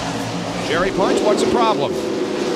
Well, first of all, he can't find a hole to get down pit road. His spotter is trying to find him an opening, and he can't get in. He's shouting flat tire, and the Miller crew is up on the wall waiting for Rusty to be able to get down pit road, and now he's still on the outside. The spotter, very valuable to tell him there's an opening, and the spotters keep saying inside, inside, inside. Rusty's trying to get down pit road, but losing valuable time. Now he finally gets to the bottom of the racetrack, and next time by, he will come down pit road for what is an unscheduled stop. Oh, that is a tough break. Not only does he have an unscheduled pit stop, he loses about a half lap trying to make that unscheduled pit stop. Yeah, he finally gets down, gets slowed down so he can come into the pits. The 7-time winner here at Bristol Motor Speedway makes a green flag pit stop on lap 279. Moving down pit road slowly at 35 miles an hour, and the Miller Lite crew goes to work, Doc. Well, they're still not sure which tire it is, so they're going to have to go ahead and change all 4 tires. Rusty went ahead and made the call, 4 tires. Now they go to the right side and now to the left side of the car. As they look at the tires coming off, left front and left rear get hooked up. coming up with Jim. Down and away. 16.7-second pit stop for Rusty Wallace, but it was a very, very costly green flag pit stop. Yeah, he was almost a lap down before he finally got into the pits. And we'll see how many laps right now. He's being shown 2 laps down.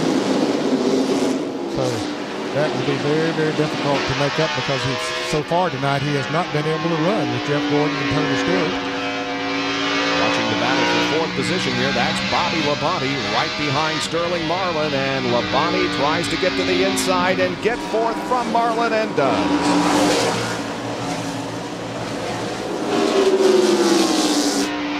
So Sterling Marlin in the Coors Light Chevrolet was one of the fastest cars on the racetrack. After this pit stop, Labonte goes by, so it looks like he has lost a little bit of his speed, talking about Sterling Marlin. And Marlin's short track finishes this year. He was 14th in the spring race here at Bristol, 13th at Martinsville, and 18th at Richmond. Bobby Labonte is about 5.5 seconds behind the leader, Jeff Gordon. And was a right rear net on Rusty Wallace's car that was flat. Man, what a tough break. There is Terry Labonte passing the 33 car of Ken Schrader, who is not on the same lap as Terry. Labonte is in 11th, and Schrader is 1 lap down in 21st. But the car just ahead of Terry, the 1 car of Steve Park, is on the same lap as Labonte, as are the 23 car of Jimmy Spencer, and the leader is encountering heavy traffic, the leader being Jeff Gordon. He's catching up to Kenny Irwin, who is the last car on the lead lap. He is running in the 15th position. Kenny Irwin, that last caution flag, made a series of pit stops, and I saw him working on the car. I think Kenny Irwin made some contact with the retaining wall off turn 2. Right now, a little bit slower. Bill Weber. And after that last pit stop for that short green flag period, Benny, he went back out. He says the car is just turning way too soon. It's like it's reading my mind and turns it where I want it to. They brought him in, they made a track bar adjustment, topped him off with fuel, sent him back out. Well, he finally passes Kenny Irwin, putting him a lap down, and now 14 cars are on the lead lap. Running in 14th position is Chad Little, but he's quite a ways ahead of Jeff Gordon. Gordon leads by 0.3 of a second over Mark Martin. Stewart is 3rd, followed by Bobby Labonte and Sterling Marlin. We'll be right back. And yet another caution is waving over Bristol Motor Speedway, the 7th of the evening. Chad Little among those involved. He's been in the pits a couple of times. He is going back out on the racetrack right now, still on the lead lap. But the car that took the big hit, well, we're going to see who it is. Jeremy Mayfield, the Mobile 1 car goes up. He gets tagged by Chad Little, goes up and just about backs it in the fence. But he comes off the racetrack, and I think the 25 runs into him, doesn't he? Yes, he does. You can see he tries to get slowed down to 25 of Wally Dallenbach, but the leaders were coming right up on this. Yep. Jeff Gordon and Tony Stewart got by Gordon in that little exchange. Mark Martin, yeah, into 2nd position. Now from Wally Dallenbach. And there you see the contact between Chad Little and the John Deere, the green car, and Jeremy Mayfield. And they meet nose to nose right there. What a terrible place to meet. And Dallenbach just slides into the pits. And Jeremy Mayfield also makes his way onto his backstop pit area. 4 cars involved in the crash. Jeremy Mayfield, Bill Elliott, Kenny Irwin was involved, as was Chad Little. Kenny Irwin was trying to beat the leaders back to the line to get his lap back, and I think ran on the wreck trying to do that. So again, with the caution flag out here at Bristol, it's Gordon, Stewart, Martin, Labonte, and Mark. Back at Bristol Motor Speedway, we went green and we had another crash while we were away at commercial break. I know you find that hard to believe, folks. We had a crash right at Bristol Motor Speedway. Unbelievable, isn't it? It is. Anyway, the leaders have come in for another change of tires during this caution. 4 cars again were involved in this most recent incident. We will back up our videotape and show you what happened early on. There's Tony Stewart out of the groove. Tony Stewart, I think, might have had a flat tire. He goes to the corner. He loses position as Kenny Wallace goes by. Mark Martin goes by. And when that kind of slowed the field down, got them side by side and back. And when that happens, that's disaster. Watch this when they go down in the corner. Bobby Labonte is there. You ever see Kenny Irwin, the 28 car, and the 36 car of Jerry Nadeau make contact, and there we see the 22 car of Ward Burton going to crash. From the Pennzoil copter cam, there's the contact that sends Irwin sideways, and then the chain reaction. Mike Skinner, we see the Lowe's car also involved. Ward Burton was on the lead lap and was involved, as Steve Park was also involved. Rusty Wallace got through. We'll ride with him on his onboard camera. I think he might have got bumped just a little bit, but not too hard. We'll see when he gets in there. Yep, hit the 31 car, Mike Skinner. Let's check Mike Skinner's Lowe's Home Improvement Warehouse onboard camera. He goes down the corner. We see Irwin make contact with the 36 and around to go, man. Yet another angle of these cars going in turn 3. There's the contact. We see Michael Walter run in the back of the 22 car and spin him, and the 1 car of Steve Park in the back of the 7. Might be some damage on that 1 car of Steve Park. Down to Jerry Punch. Tony Stewart, big break for him, Doc, because his tire was flat, right? Exactly, Bob. Some nights you're good, some nights you're lucky, some nights you're good and lucky. And tonight, Tony Stewart is both. This is the right rear tire. On the restart, he yelled, tire, tire, tire. The car got sideways, jumped very, very loose. And, of course, they jumbled up behind him. And because of the jumble, the caution came out. He got a break, got to come on pit road for 4 tires. Otherwise, he would have lost probably at least 2 laps, and his chance for a victory would have been over. Let's check in with Bill Weber. Well, Jerry, Mark Martin's been tight at the beginning of his runs and strong at the end of them. Though the last pit stop, they tried to make the car better at the beginning of the run. Well, they made the car way too tight.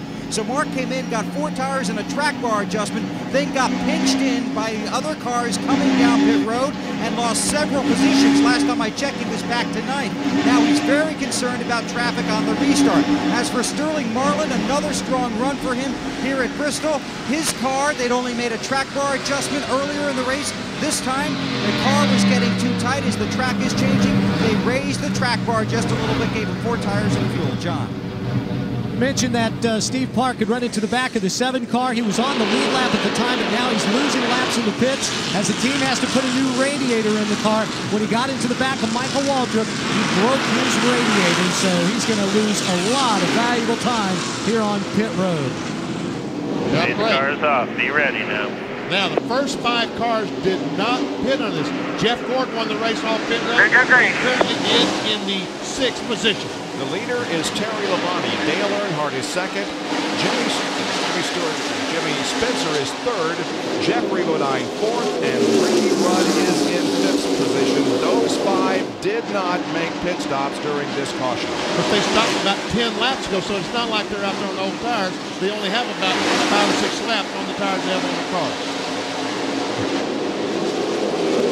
And once again, we see Dale Earnhardt up front.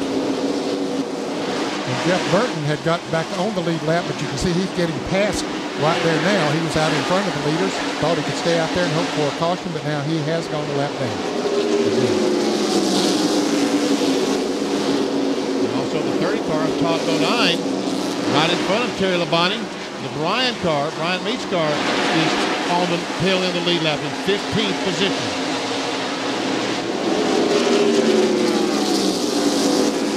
Johnny Benson has come back out. He's 48 laps down.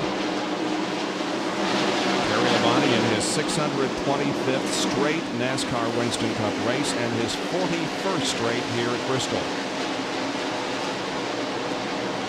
He was the fastest in happy hour, which was held in the heat of the afternoon and perhaps isn't a good indication of who's going to be good in the race. But right now, Terry Labonte, by virtue of the fact that he did not stop during this most recent session, is in the front of the field by about a half second over Earnhardt, and a massive traffic jam back here. Gordon right in the middle of that. Mark Martin is in the middle of it. Tony Stewart, all of them in very, very heavy traffic. Stewart is 8th, Mark Martin is 9th. Bobby Labonte is back to 7th. But that's all as a result of the front 5 cars not pitting on this caution. That's why they're back as far as they are. You see Rusty Wallace's car back there. If you just turned on the TV and said, what about Rusty? Well, he had a flat tire on the green flag and get the stop.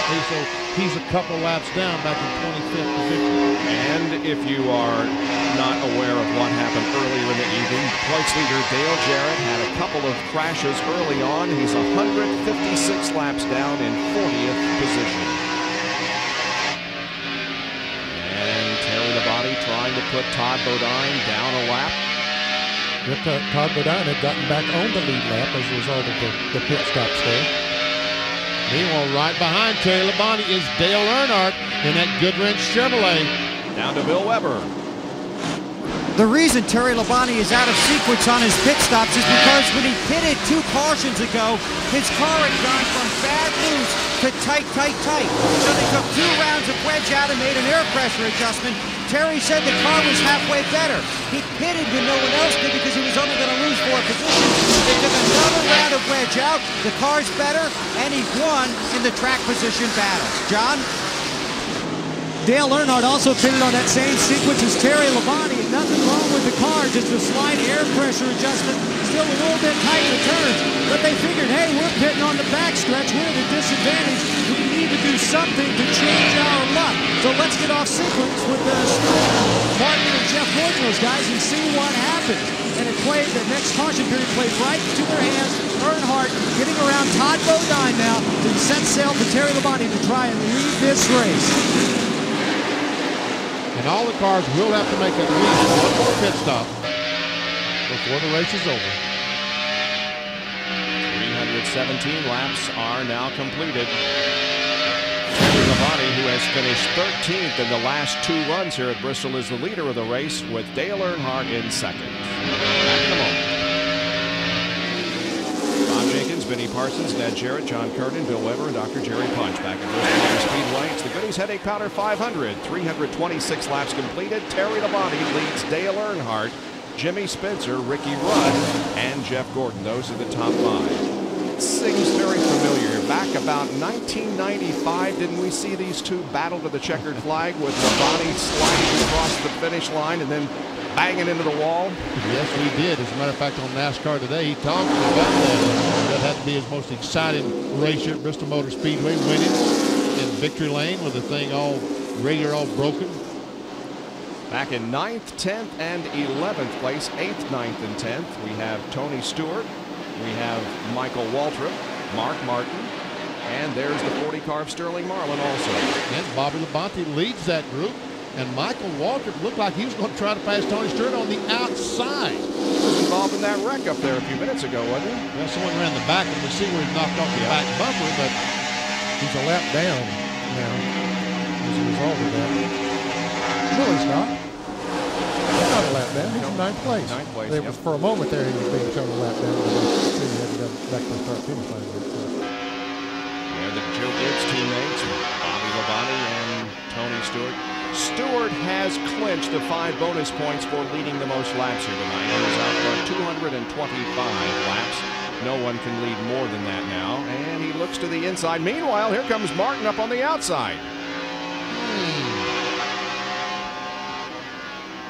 And there goes Martin by Tony Stewart. Now he's going to try to drive up on the outside of Bobby Labonte, but Jeffrey Bodine is there. Jeffrey Bodine running into 6th position. Oh, look at Martin. Pretty aggressive there. Wow.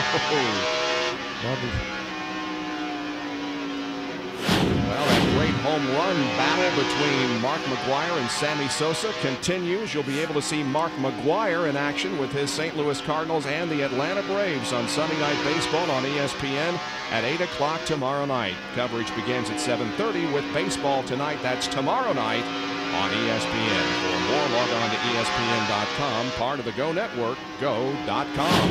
Well, they had a great game last night. They had a good one this afternoon. At the 11th inning, they were still tied 0-0. No kidding. Yeah, and I don't know how it finally came out, but they had a great series here.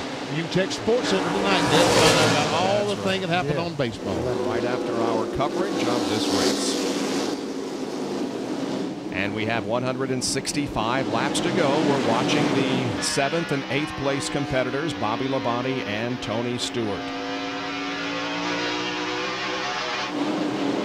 And And the leader now gets in some traffic again as he goes to the inside of Kenny Irwin. Irwin's been knocked around, 3 laps down in 26th position. Been knocked around. That's pretty well put, Bob. Car showing some battle scars.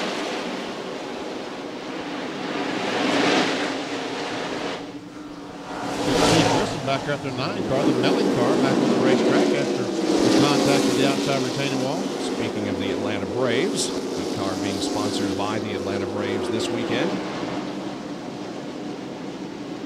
There's the interval on the clock. It's about 43 hundredths of a second as Terry Labonte comes up now on Jerry Nadeau once again. Nadeau running in 22nd spot. The action being covered from overhead by the Pennzoil copter cam. Half-second lead for Terry Labonte over Dale Earnhardt. Spencer, Rudd, and Gordon are your top 5 at Bristol Motor Speedway. Back in just a moment. Beautiful overhead shot of Bristol Motor Speedway in the northeast section of Tennessee. It's the Goody's Headache Powder 500, 23rd race of the 1999 NASCAR Winston Cup season.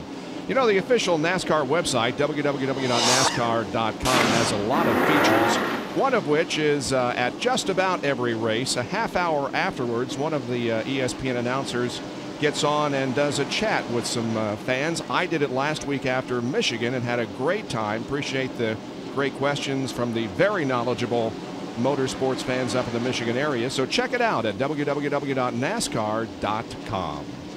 Well, the 7 car has some problems, Bill. Yeah, Bob, they got big problems. Michael Waltrip's got the front of his car caved in. They're going to need a new radiator. He may have a problem with the oil pump. He's sitting here on pit road. It's going to be a lengthy stop. You can see the steam billowing out. So a radiator problem, sheet metal problem, maybe an oil pump problem. Shot directions. Michael's sitting there watching. Tough break for Michael. He slid back to 29th position and will continue to lose laps as he sits there and the repair goes on. Had a great run going tonight. Well, Joe Nemechek tried to crash twice in 1 lap and never did do it, BP.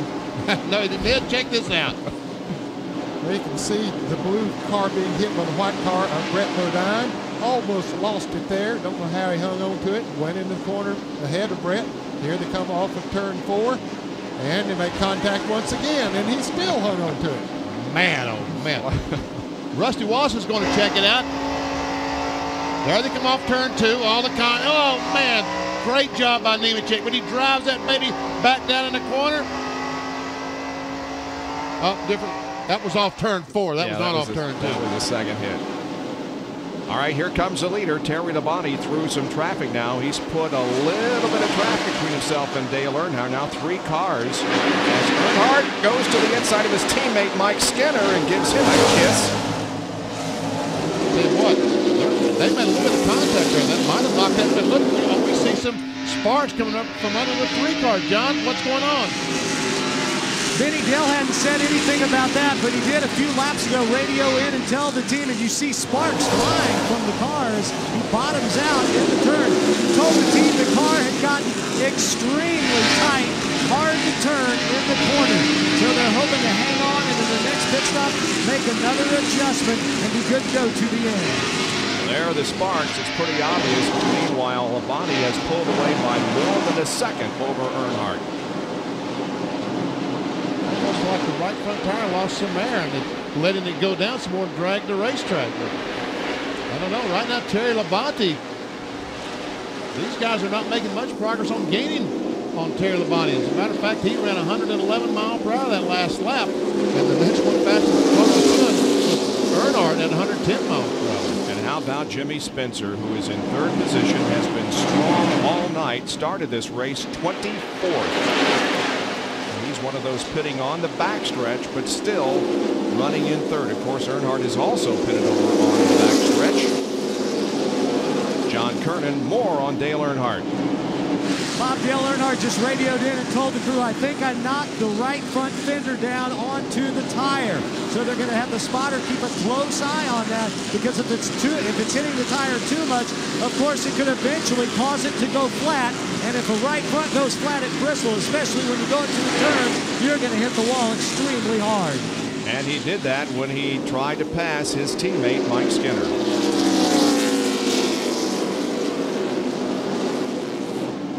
There are the statistics on Earnhardt. Hasn't led a lap tonight, but is in second spot. And he's been as low as 26, and we continue to see those sparks come out from underneath the car occasionally.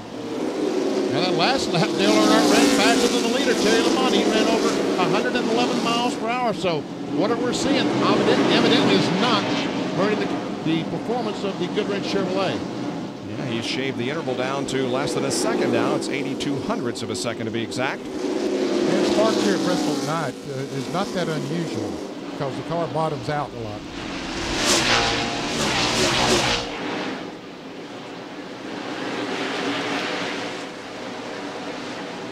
Terry Labonte sets the pace here with 363 laps to go. They're the top 10.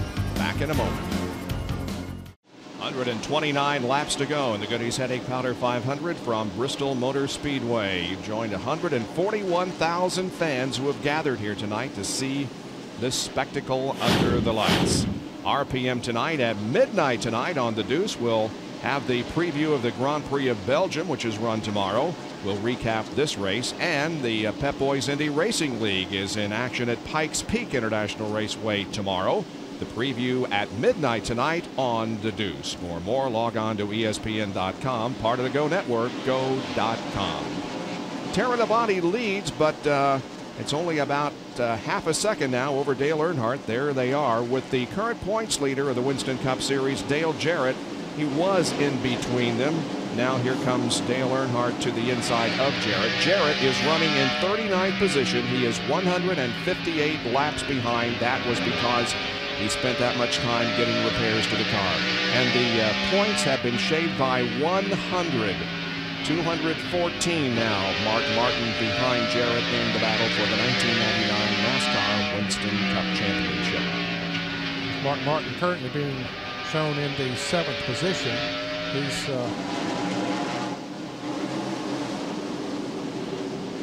still in the thick of the battle. Mark is 12 seconds behind the leader right now. You see this group of cars, all these cars are right in front of the leaders. Here comes Terry Labonte and Dale Earnhardt hard on his tail as he tries to catch him. Meanwhile, Labonte trying to get through this traffic. Oh, Earnhardt some contact there with Jeffrey Bodine going into 3. To the 4 car, Bobby Hamilton, something dragging the racetrack. Oh, and I thought Labonte was going to go on the inside, but Jeff Burton was there. Jeffrey Bodine just went a lap down. He's in the 11th place, down with 10 cars on the lead lap. And Ward Burton is in the 10th position. Here's Earnhardt. Burton. And once again, we see Earnhardt, just like last week at the front of the field. Here he goes on the outside, Bob. And everybody, 141,000 people, all stand up. Every one of them. Earnhardt has the lead. On lap 380, Dale Earnhardt passes Terry Labonte and takes over the front spot. And he will be the 6th and make that the 5th leader tonight.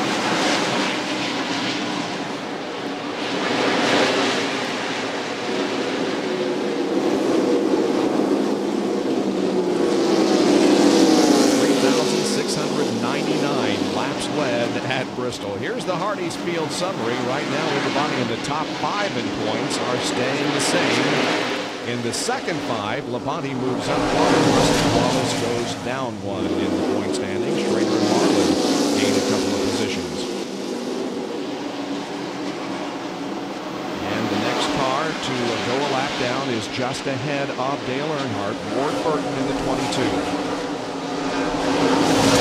Dale Earnhardt right now would love to see this race go green the rest of the way, because if the caution flag comes out, then that gives a huge advantage to Jeff Gordon, Mark Martin, all of these guys hitting on the front stretch. But it won't be as bad as it was, because there are not as many cars on the lead lap. There are only 10 cars on the lead lap now, and it's a about to catch the 10th place car right there is Ward Burton. Of course, he's one of those that's pitting on the front stretch. Here at Bristol, Dale Earnhardt has 8 wins, 18 top 5s, 28 top 10s. He was 6th last August, 10th here in April, and is leading his 28th race here at this facility. Doc?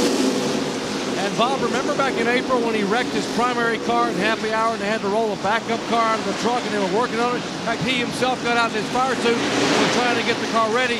He started shotgun on the field, 43rd, and drove that car up through the field and finally, as you said a moment ago, finished 10th. Well, this is that same race car. Earnhardt said, I fell in love with that car that night, and that's the car we're going to bring back to Bristol and beat him in August. And indeed, that's what he's doing right now. Yes, he is.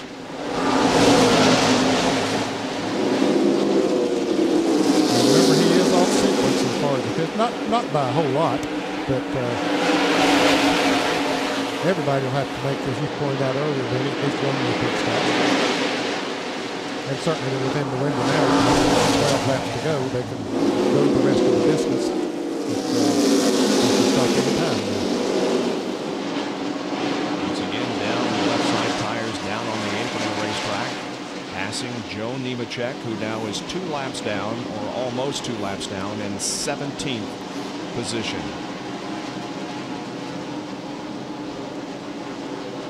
Ricky Rudd is now the 3rd place car. There we see the tied ride, and right behind him is Jeff Gordon, the DuPont Chevrolet.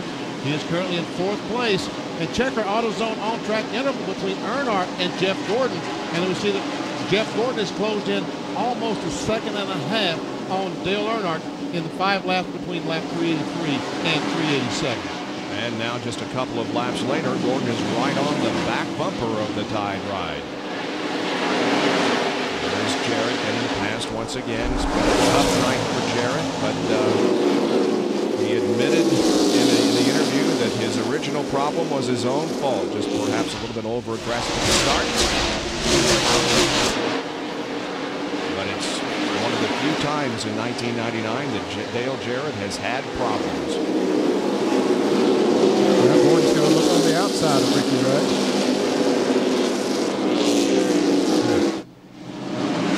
He's got a good run going on the outside. Red gets in the room.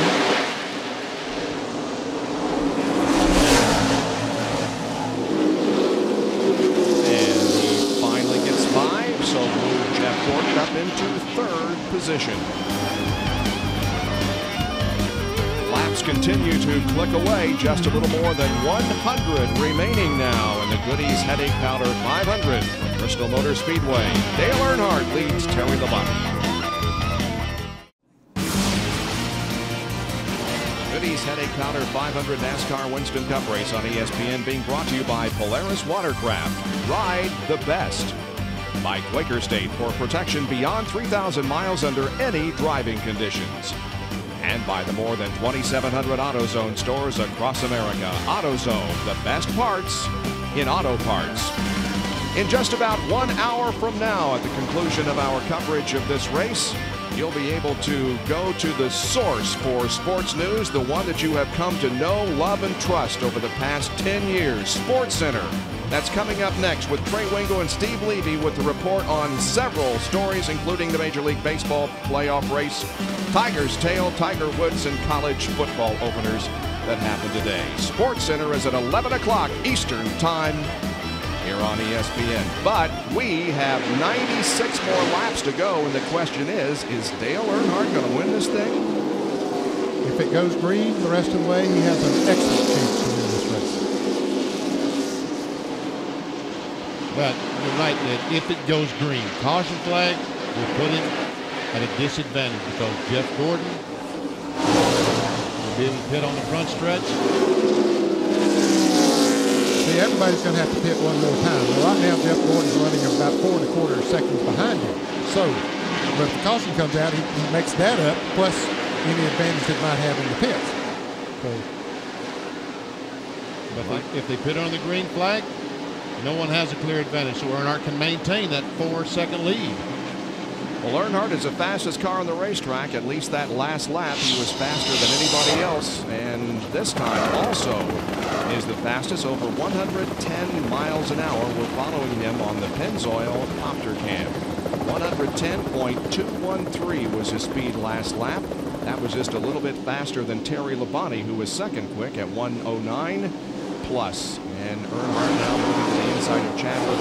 Such a good run going earlier in the evening, but is now 8 laps down in the 28th spot. 9 cars are on the lead lap. And Dave Marcus is very slow. Dave Marcus's car is stopped up between 1 and 2. I don't know if he will not be able to get to the inside, I don't think. And the caution flag is out. What Earnhardt did not want to see. Marcus is moving down the backstretch, but the caution has already come out. A tough break for Dale Earnhardt. Well, let's see. Let's see what happens. Let's not count him out yet. This is the 9th caution of the evening. Some pretty good damage to the front of Dave Marcus' car. He had been running very slow on the high side of the racetrack for a couple of laps. Now, what it looks like, is that right front tire? Yes, it is. Flat, and maybe was trying to get down and couldn't. And finally came to a momentary halt, and then he cranked up and came on around. There are just 9 cars left on the lead lap. With 90 laps to go, Dale Earnhardt, of course, will come on pit road as the leader. 9 cars are on the lead lap. And, of course, those pitted here on the front stretch will get the first opportunity. Let's go to Bill Weber. The 5, the 24, and the 20 on your screen. It's a big break for Terry Labonte, able to pit under caution. His car's a little tight in the middle, but they don't plan to make any changes. Clean the windshield, give him 4 tires and fuel. Under green, this should be the last stop of the evening for the race leaders. Labonte getting the left side tires now. The Jerry punch. No adjustments on Jeff Gordon's car. 4 tires, 1 can of fuel only. The fuel's already in, the tires are on, and he's down and away. Earnhardt in the back pits in front of John Kernan. Dale Earnhardt in a 4-tire change as we watch for the guys on the front stretch, and here they come. Terry Labonte will not battle over his teammate Jeff Gordon. They swing by. There's 2 spots that Earnhardt lost, but that's all he's going to lose. A great pit stop for Dale Earnhardt as he goes back out in 3rd position, and the crew extremely happy about that. Behind Terry Labonte and Jeff Gordon. That's a disadvantage of pitting on the backstretch. He had a great pit stop, but he still loses 2 positions. And you know where he loses all of that, Benny? It's not that he had, like you said, he had a great pit stop. So the difference is when the pace car drops the front stretch, guys who are pitting on the front stretch off. And once he gets past pit road, well then you see the pace car don't run as fast as they do when they come out of the pits. When they come out of the pits, they accelerate full after they get to the end of pit road, and that's where the time is made up. Yep. So Richard Childress sees his driver Dale Earnhardt go from the lead to 3rd position here with the caution still out at Bristol. Since April of 1998, we have had 9 different winners win 9 short track races. Will we see a 10th different winner here tonight? Could be. Dale Earnhardt is right up there amongst them. He is in 3rd position right now, and this place would erupt if we had an Earnhardt win here. Right now it is Terry Labonte and Jeff Gordon ahead of Earnhardt as the pace car gets set to pull off the racetrack, and the green flag gets set to wave in the air once again. Tony Stewart is 4th and Bobby Labonte 5th. Terry Labonte gets a good start there. Gets out in front of the lap car of Ward Burton.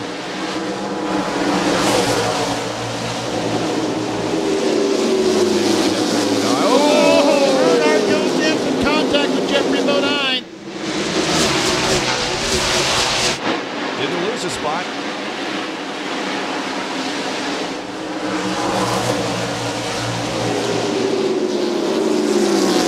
We see all the yellow writing has gone off that Goodyear tire, and then sometimes you can cut a tire down.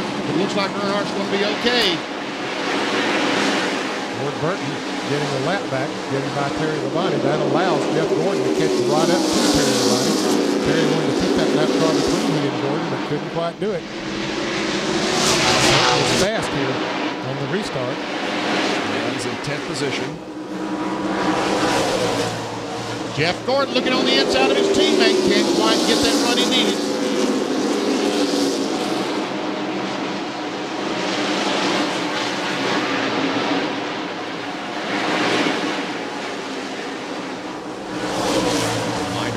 up in about 50 minutes. SportsCenter has a report for you. Steve Lee and Trey Wingo standing by to bring you up to date as per usual on all the big news stories from the world of sports. Here's Earnhardt coming in closing on the back bumper of Jeff Gordon.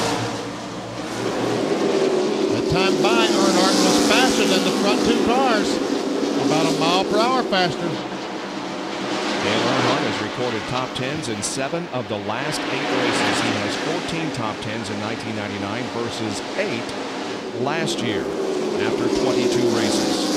I saw him in practice this afternoon during happy hour.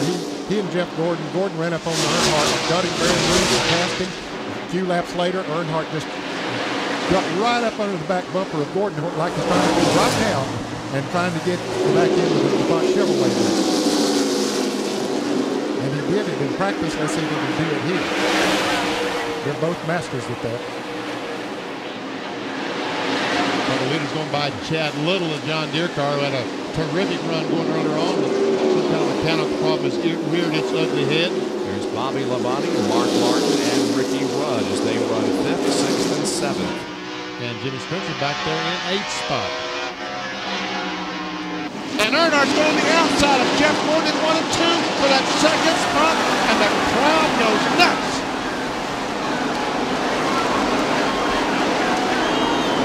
Pretty closed up here, well above the crowd and in a big booth, but we could hear the eruption of the crowd when Earnhardt took second position. And Jimmy Spencer goes by the 6th car of Mark Martin and puts Martin back in 8th spot. And that Dale Jarrett's got to be loving that. Martin can stay back there. Well, that was 4 more points. But Mark lost. Earnhardt closes in on the leader of the race, Terry Labonte. Earnhardt has been unbelievable here tonight. Like he might have tested that high side again. He's getting a good run when he comes off of that high side. He's found something there that works. Now look at him get a run off the field. He picks up going down the straightaway. He's got something working there. Now he gets right on the back bumper. They're pulling away from Jeff Gordon.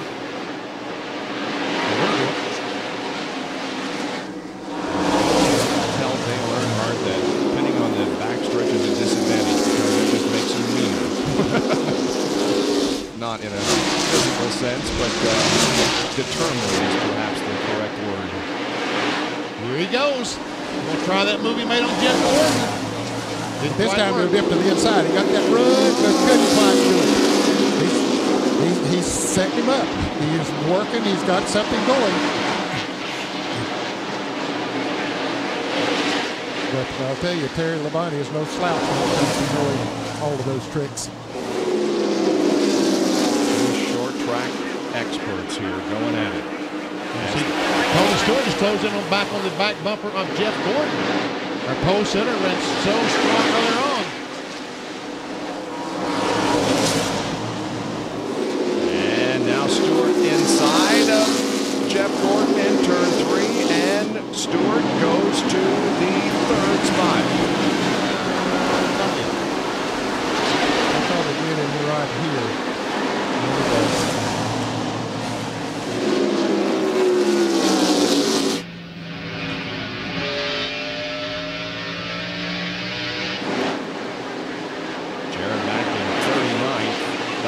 He could possibly finish tonight is 38th at 1 more position. Here goes Earnhardt. He's on the inside. He's got position. He's going for the lead.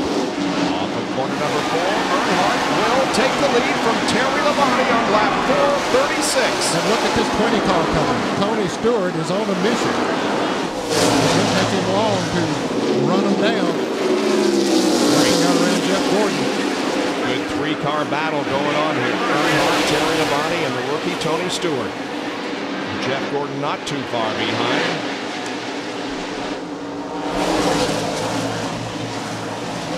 "65 laps make that 64. May sound like a lot, but it will go by very, very quickly. Don't stray too far from your television set, folks. We've got a good one at Bristol.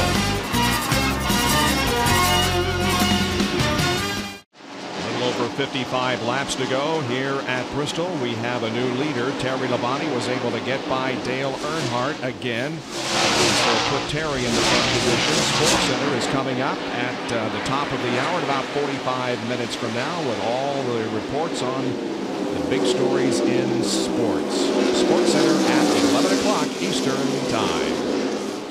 Okay, let's go back and show you how Labonte retook the lead from Dale Earnhardt.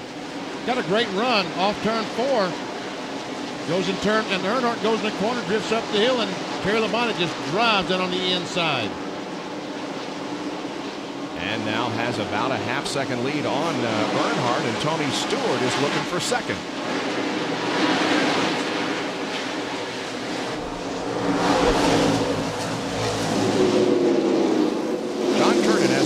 Back pit. Dale Earnhardt just radioed the crew and said, I think the tires may have given up on us. I think the front end, remember, he's been struggling with a tight condition in the middle of the runs, in the middle of the turns. And now he's got some laps on the tires, built up the air pressure, probably in that right front tire, causing the front end to want to slide through the turns. So he has got his, I think as Vic Carson said during the commercial break, he has a real handful out there. Started to come back a little bit on Terry Labonte. Towards the end of that last long run when he got by Terry. So maybe as time goes by, he started just working a little better to get by his teammate here. Skinner gives him room. 4 laps down in 24.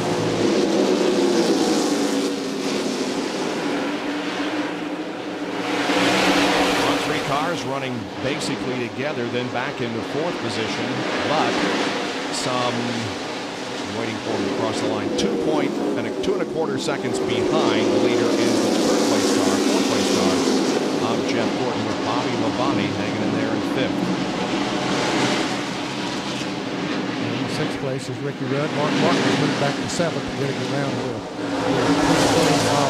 Jimmy Spencer. And here is 5th, 6th, and 7th.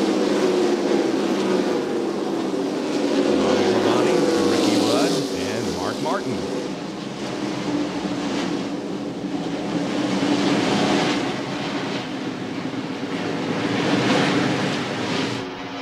Bobby Labonte has never finished in the top 5 here at Bristol. He does have 3 top 10 finishes, however.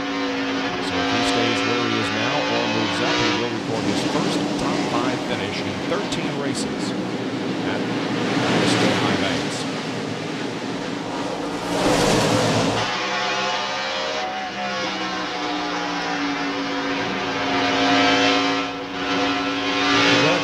Bobby Labonte, he wants that 5th place. Well, Ricky Rudd has been a different car this last couple races. He has really been strong.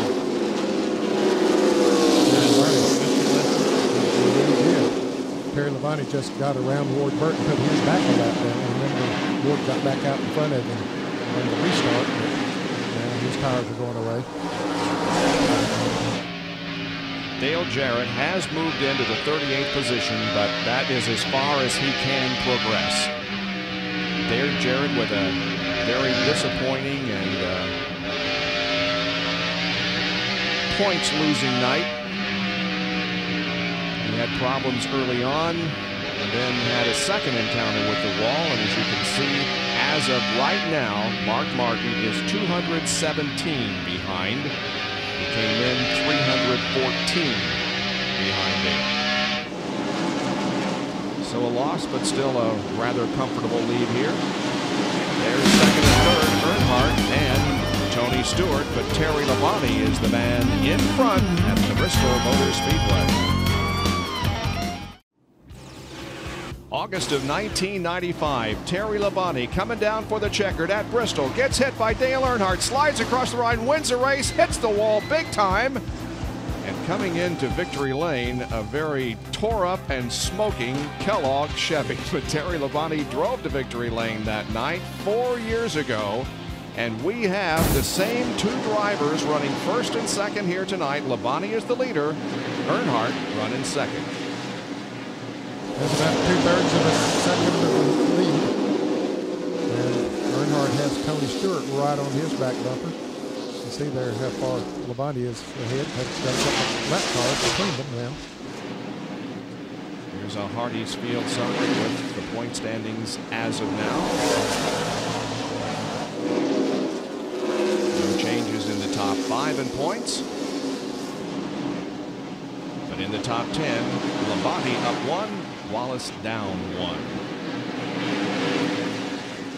30 laps to go here at Bristol Motor Speedway in the Goody's Headache Powder 500. Labonte has over a second lead on Earnhardt now. Moving away. Gordon has dropped 3 1/3 seconds behind the leader.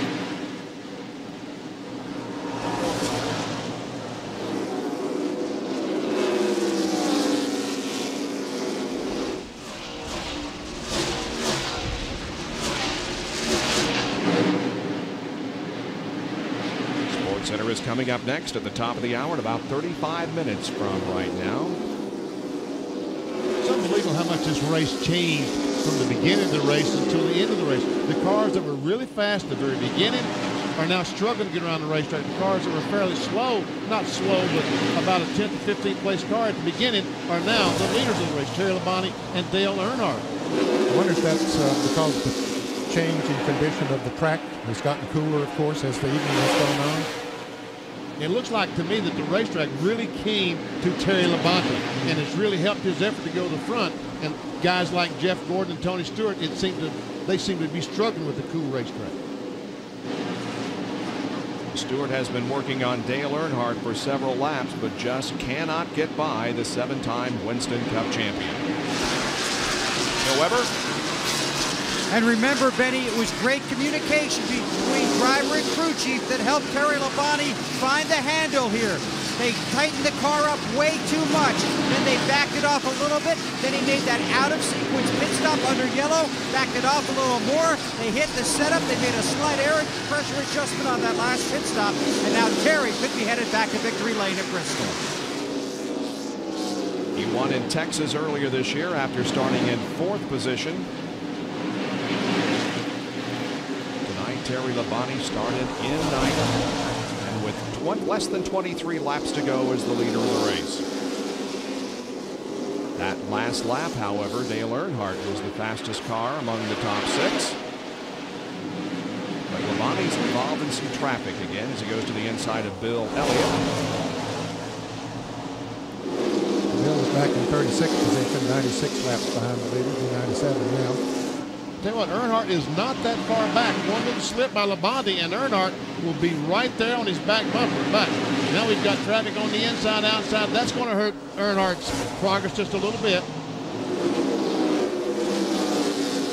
Terry Labonte has some very heavy traffic in front of him.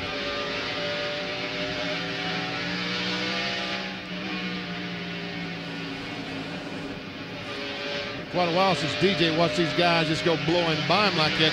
He normally is the blowee, not the blower.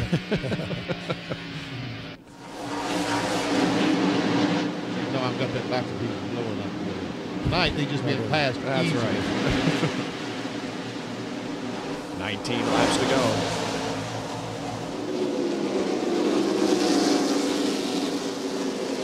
Terry Labonte won this race in '84. He won this race, as we saw a few minutes ago, in '95. Now he has 4 lap cars between he and Earnhardt. That car's pretty easy. Joe Nemechek almost, he might have touched a little bit there. And that slowed Earnhardt even more.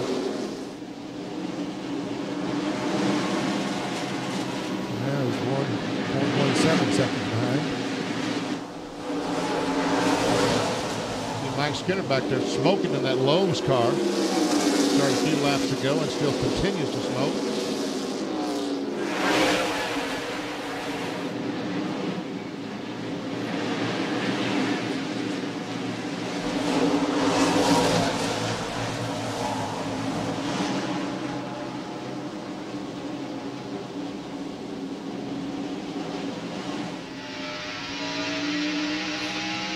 Now this is Bristol. This is on board with Mike Skinner, the Lowe's car. Back bumper's ripped off. Yep. It's smoking. Nothing unusual about this shot. No. Ward Burton back there, who is still in the 10th position, although he is a lap down. Here is Mike Skinner running right behind Dale Jarrett. Jarrett is out there completing laps, picking up Winston Cup points.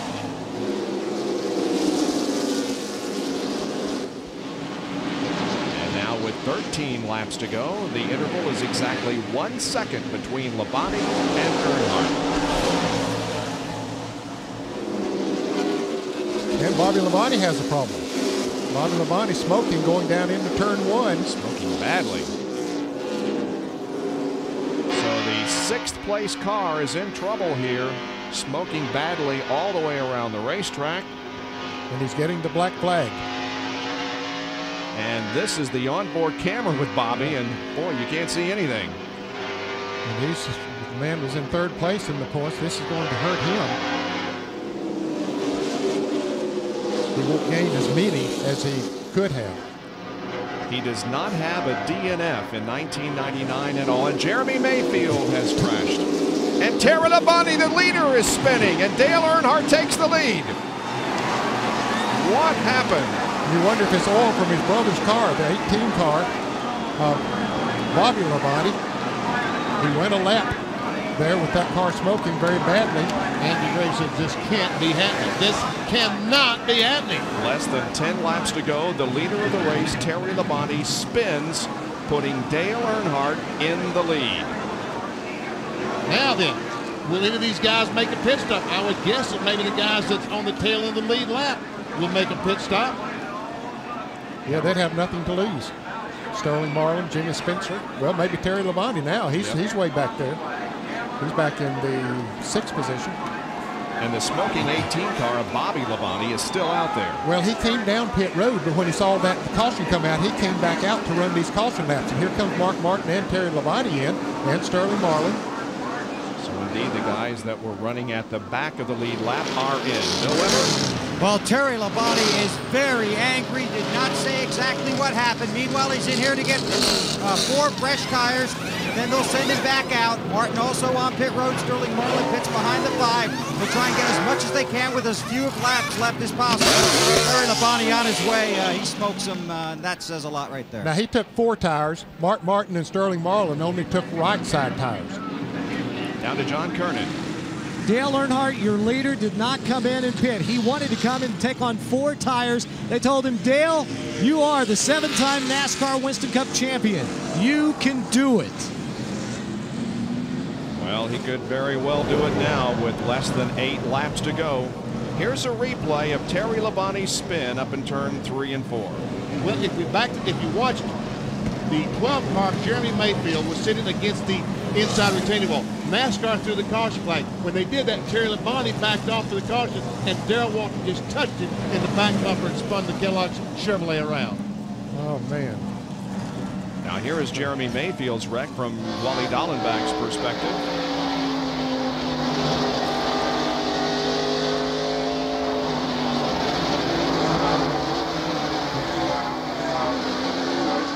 So there is Mayfield, and you saw Labonte pass, and then there's the apparent contact between Darrell Waltrip and Terry Labonte. So the 18 car now has a fire under it down in turn 1. Well, he's moving again. Yep. Some way or another. He's got it going again. He's 1 lap down was all he is. You can see the fire underneath the car. The rear gear is gone, and that is on fire. That's the rear gear that's burning. Bobby, I think if I was you, I'd go to the pits and find me a fire extinguisher. Maybe put the fire out. Let me get that. He's coming in the pits right now. He's going to listen to you. Okay, fire extinguisher, guys. There we go. Johnny on the spot. Because he can still salvage a decent finish out of this thing. There are the 15th place car, which is Darrell Waltrip, is 1 lap down. So Bobby's going to, if he gets back, which he is going to come back out, so he'll come back out in 15th position. All right, here we see Terry Labonte. There we see Jeremy Mayfield spinning down in the corner. The caution flag comes out. Terry backs off of the caution flag, and DW goes in and just touches it in the back bumper. Man, oh man, oh man. All right, we're going to be having green flag this time by. And Andy Graves, as you said, Benny, can't believe what just happened. Can't be happening. This is a nightmare. All right, green flag. 5 laps to go at Bristol Motor Speedway in the Goody's Headache Powder 500. It's Earnhardt, Stewart, Gordon, Martin, and Terry Labonte, the top 5. Is Dale Earnhardt going to win this thing? Looks that way.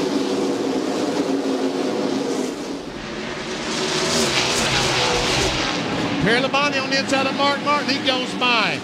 He's got 4 new tires. Well, Martin had 2 new tires, and Ricky Rudd goes by him. Drops Mark back to the 7th position.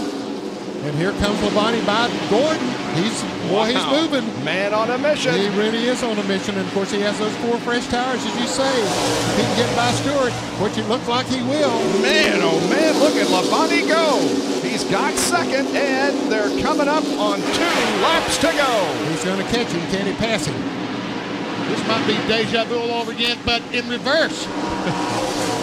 And Labonte inside of Earnhardt. He taps him going into the 3rd corner. He gets way down on the apron of the track. Coming to the white flag. There's a leader change, and Labonte takes the lead. And meanwhile, Ricky Rudd trying to... Oh, and Earnhardt spins him out.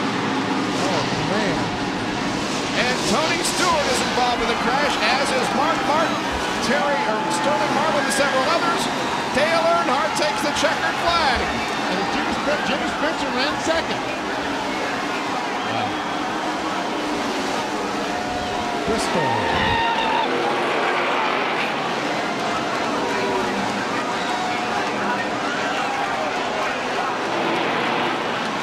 Earnhardt's 73rd career win, 2nd win of 99. He won at Talladega, and his 9th Bristol win, 4th at night. Here's the replay. There we see the contact between the 3 and the 5. Terry Labonte stands on the gas, and all these cars getting the smoke. There's Ricky Rudd crashed into him. There's Tony Stewart, Mark Martin, Sterling Marlin. There we see the contact.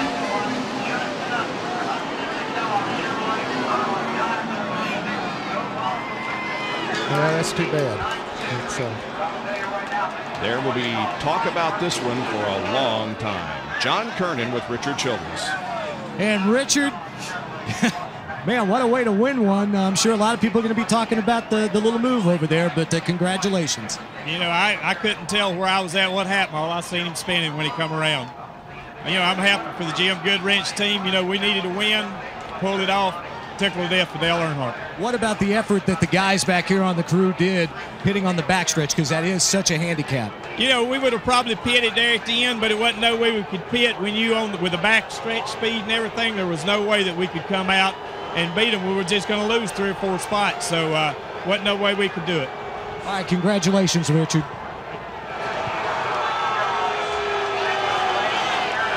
Dale Earnhardt is in victory lane.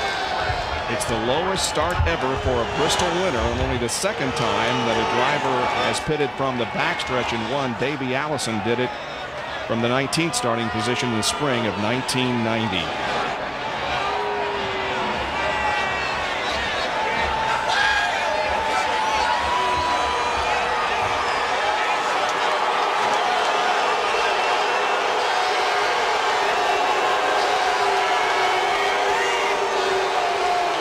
Here's a McDonald's winner's circle, Jerry Punch.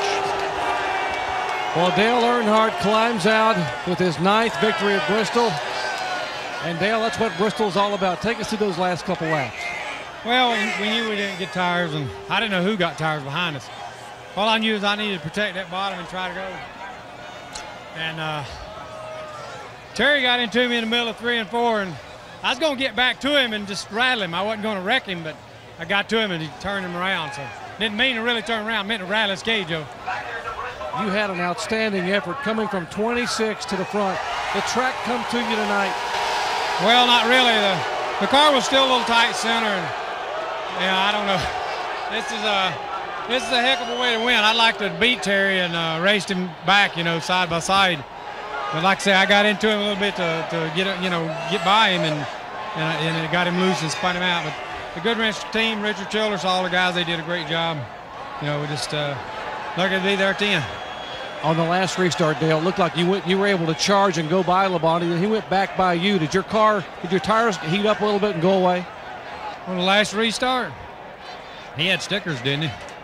I don't, you know, he just he'd have beat us if, you know. I was going to just try to shake him and get under him. I wasn't going to try to wreck him. All right, Dale Earnhardt obviously happy in victory, but mixed emotions. Doesn't like to be able to turn anybody, including his buddy Terry Labonte. As Richard Childress comes over and gives him a big hug, and now the celebration will continue. The Intimidator's 73rd career victory. Bob? Quite a night here at Bristol Motor Speedway. Terry Labonte, Dale Earnhardt battling for the win of the race right down almost to the checkered flag. Here was the contact between the two in turn number 2 on the last lap. Terry Labonte spinning around, collecting several others behind him, including Tony Stewart, who is running in second position. Here's another angle. The contact sends Terry Labonte, who had taken the lead away from Dale Earnhardt, sends him around in a big plume of smoke, and it resulted in Dale Earnhardt going to victory lane. That's the Goody's Headache Powder 500 at Bristol Motor Speedway. We'll have more from here in a moment.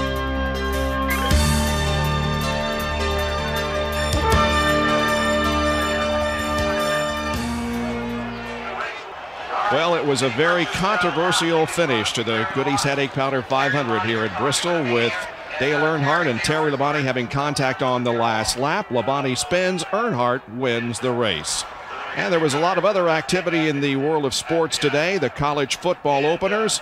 Also, how about home runs from Sosa or McGuire? Well, you'll be able to get the complete report from Wingo and Levy coming up next on SportsCenter in about 18 minutes from right now. NASCAR is looking at the videotape to determine what, if anything, will happen, but there is the very wrecked car of Terry Labonte.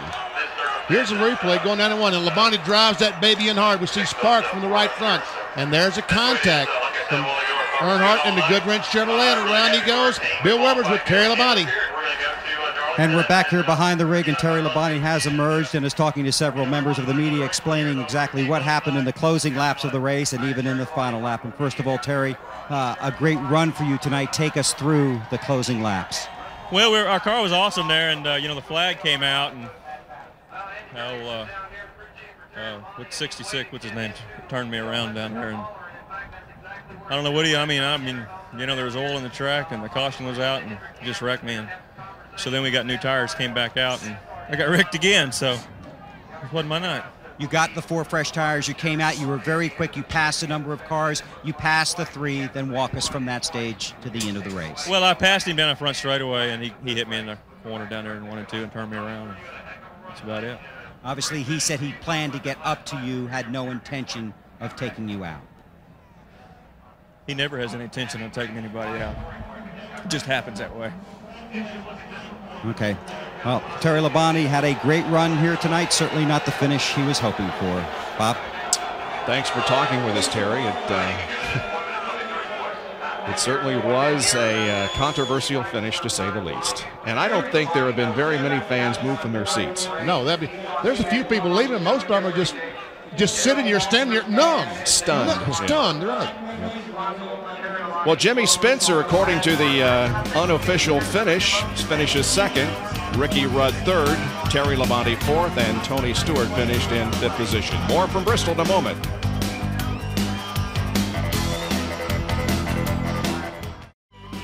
Well, the full moon is out, and it's been one of those nights here at Bristol. Coming up next, SportsCenter at the top of the hour in about 12 minutes from right now. John Kernan is with second place finisher Jimmy Spencer. And on that last caution, Jimmy was one of the guys who came in. He took on right side tires, and Jimmy, I guess it paid off in the way of a second place finish. Congratulations. I'm trying to file a 3-second, even a 1-second penalty to Earnhardt. You know, it'd be really nice, you know. That was a great finish. You know, Donnie and Travis made a great call on 2 tires, made our car hooked up awesome. You know, we were 8th at the start, and to come back and get second there is just absolutely incredible. And Team Winston guys, Food City, Maglite people's worked hard with us all year long. I'll probably come back with these bunch of hooligans, as I call them. I love every one of them, and they worked really hard. And tonight really showed it, I think, because it did something to them. You know, they know I'm coming back, and they all wanted me to come back. And that means more to me than anything. Great second place finish for Jimmy Spencer. Another guy with a great run. Ricky Rudd is standing with Jerry Punch. And we caught up with Ricky actually in the media center, talking to some of the media here. Ricky, 35th to 3rd, great run, but I got to ask you, you were right behind the 5 and the 3, and we saw your car inching into the picture there in the smoke. How did you see it? Well, there's definitely contact there. I mean, you see the video on it. Earnhart pretty much just took Terry out. There's no other way to put it, but that was the last lap. He pretty much well, yeah, Jimmy's talking about what happened to me at Sears Point one time. Yeah. No shouting from the gallery now, Jimmy. You had your turn. Let's let Ricky finish. Yeah, what happened, we won the race and came across the finish line first, but a similar incident, and we were taken away, the victory was taken away, we finished second, so Jimmy's campaigning to get the win. But, it was the last lap. Clearly, Earnhardt took Terry out. It was a shame. We had tires. Terry took tires. Earnhardt was pretty much a sitting duck. He was going to have his hands full trying to hold us off with them tires, but the good thing was he had very few laps left. Last lap, call it what you want to. It was close racing. Shame for Terry, shame for us, really, because I was going to follow Terry through that hole. I was right behind Terry, about a half car length back. When he pushed, we were going to run second if that wreck had not happened, so we ended up running third. Yeah, third with a tore-up race car. We got in the middle of that with Terry there at the end, and it's a shame, but it was good racing. I'm tickled to death. Tore up or not tore up, the way our season's gone, it was a great finish. The guys worked really hard. Mike McSwain, all the guys on the crew, Pro Motor, Pete back at shop, all the guys. We've been coming. We've had 4 top 10s really should have in a row, but circumstances kept us out. This is the first time we actually got us a finish, so we're real tickled to death with that. A big night may help the sponsor search, and Ricky's 650th start. He finishes third. Let's check in with Bill Weber. Well, the fabulous rookie run for Tony Stewart continues. You want to be sad, but you have to be happy, I guess, with that outcome. Well, I think it'll be easier to be happy tomorrow, but right now I'm so mad I could spit nails. But, Home Depot car was great all night. We just, about the middle of the race, we lost the grip on the racetrack a little bit and couldn't get it to turn the last third of the corner. So, there wasn't much I could tell Greg to do because it was just a spot on the racetrack where it built up some rubber on the track, and going across that rubber was what was making the car real tight. For the longest time tonight, Tony, you must have thought this was the night. We were out there in the first half of the race taking it so easy, and even taking our time with lap cars. I never really charged up to the cars. I just when I got there, then I did what I had to do to get by. But I thought, man, this is the night. But it just shows 500 laps here, things can change in a hurry. A lot of guys have never gotten a top 5 at Bristol. Tony Stewart gets one in his second run here. And he led 225 of the 500 laps here tonight. Well, Dale Jarrett's lead now with Mark Martin reduced by more than 100 is now 213. Bobby Labonte is in third position, and we'll be right back.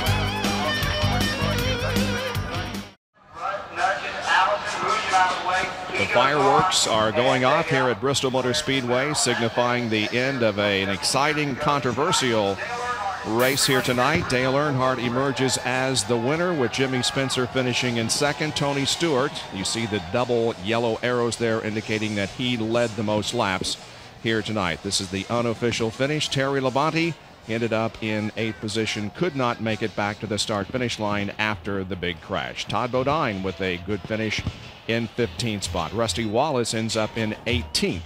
You see Bobby Labonte all the way down there in 27th position with that rear end problem that he had there that caught on fire. Slick Poston will be very unhappy to know one of his gears burned up here at Bristol. And the rest of the field, you see that Dale Jarrett ended up in 38th position. Spent considerable amount of time back behind the wall getting the rear end of the car fixed. Well, next week we'll be at Darlington Speedway for, first of all, Bud Pole qualifying on Friday at 3:30 on the Deuce. The Duraloop 200 for the NASCAR Busch Series is at 1 o'clock on Saturday afternoon, and our happy hour coverage at 6 o'clock Saturday evening. All of those programs on the Deuce. Then on Sunday, RPM Today is at 11:30. Bill Weber has the NASCAR Today pre-race show at 12:30, preceding the Labor Day weekend tradition, the Pepsi Southern 500 at 1 o'clock here on ESPN next Sunday afternoon. And RPM Tonight will be at 8 o'clock on the Deuce next Sunday. Well, coming up next, Sports Center, not only other activity going on in the world of sports, but we'll have updates from here at Bristol should anything change. What a night it has been. Tony Stewart was the original leader of the race. Dale Jarrett got in trouble very, very early. There was one exciting moment after another. Jerry Nadeau with a controversial incident with Dale Jarrett. He spent some time in the penalty box. Jarrett with about 162 laps behind the wall before they got the car finally fixed and back out on the racetrack. Ray Evernham watched as his driver Jeff Gordon lead for 48 laps here tonight. But there was more spinning and crashing out on the racetrack and a lot of pounding out of the sheet metal back behind the wall. Dale Earnhardt, well, he drove to victory here tonight, but it was a very controversial finish as he and Labonte had contact on the last lap of the race, sending Terry spinning and Dale Earnhardt to victory lane. That's the story from Bristol Motor Speedway. We'll see you next week at Darlington, South Carolina. This is Bob Jenkins. So long, everyone.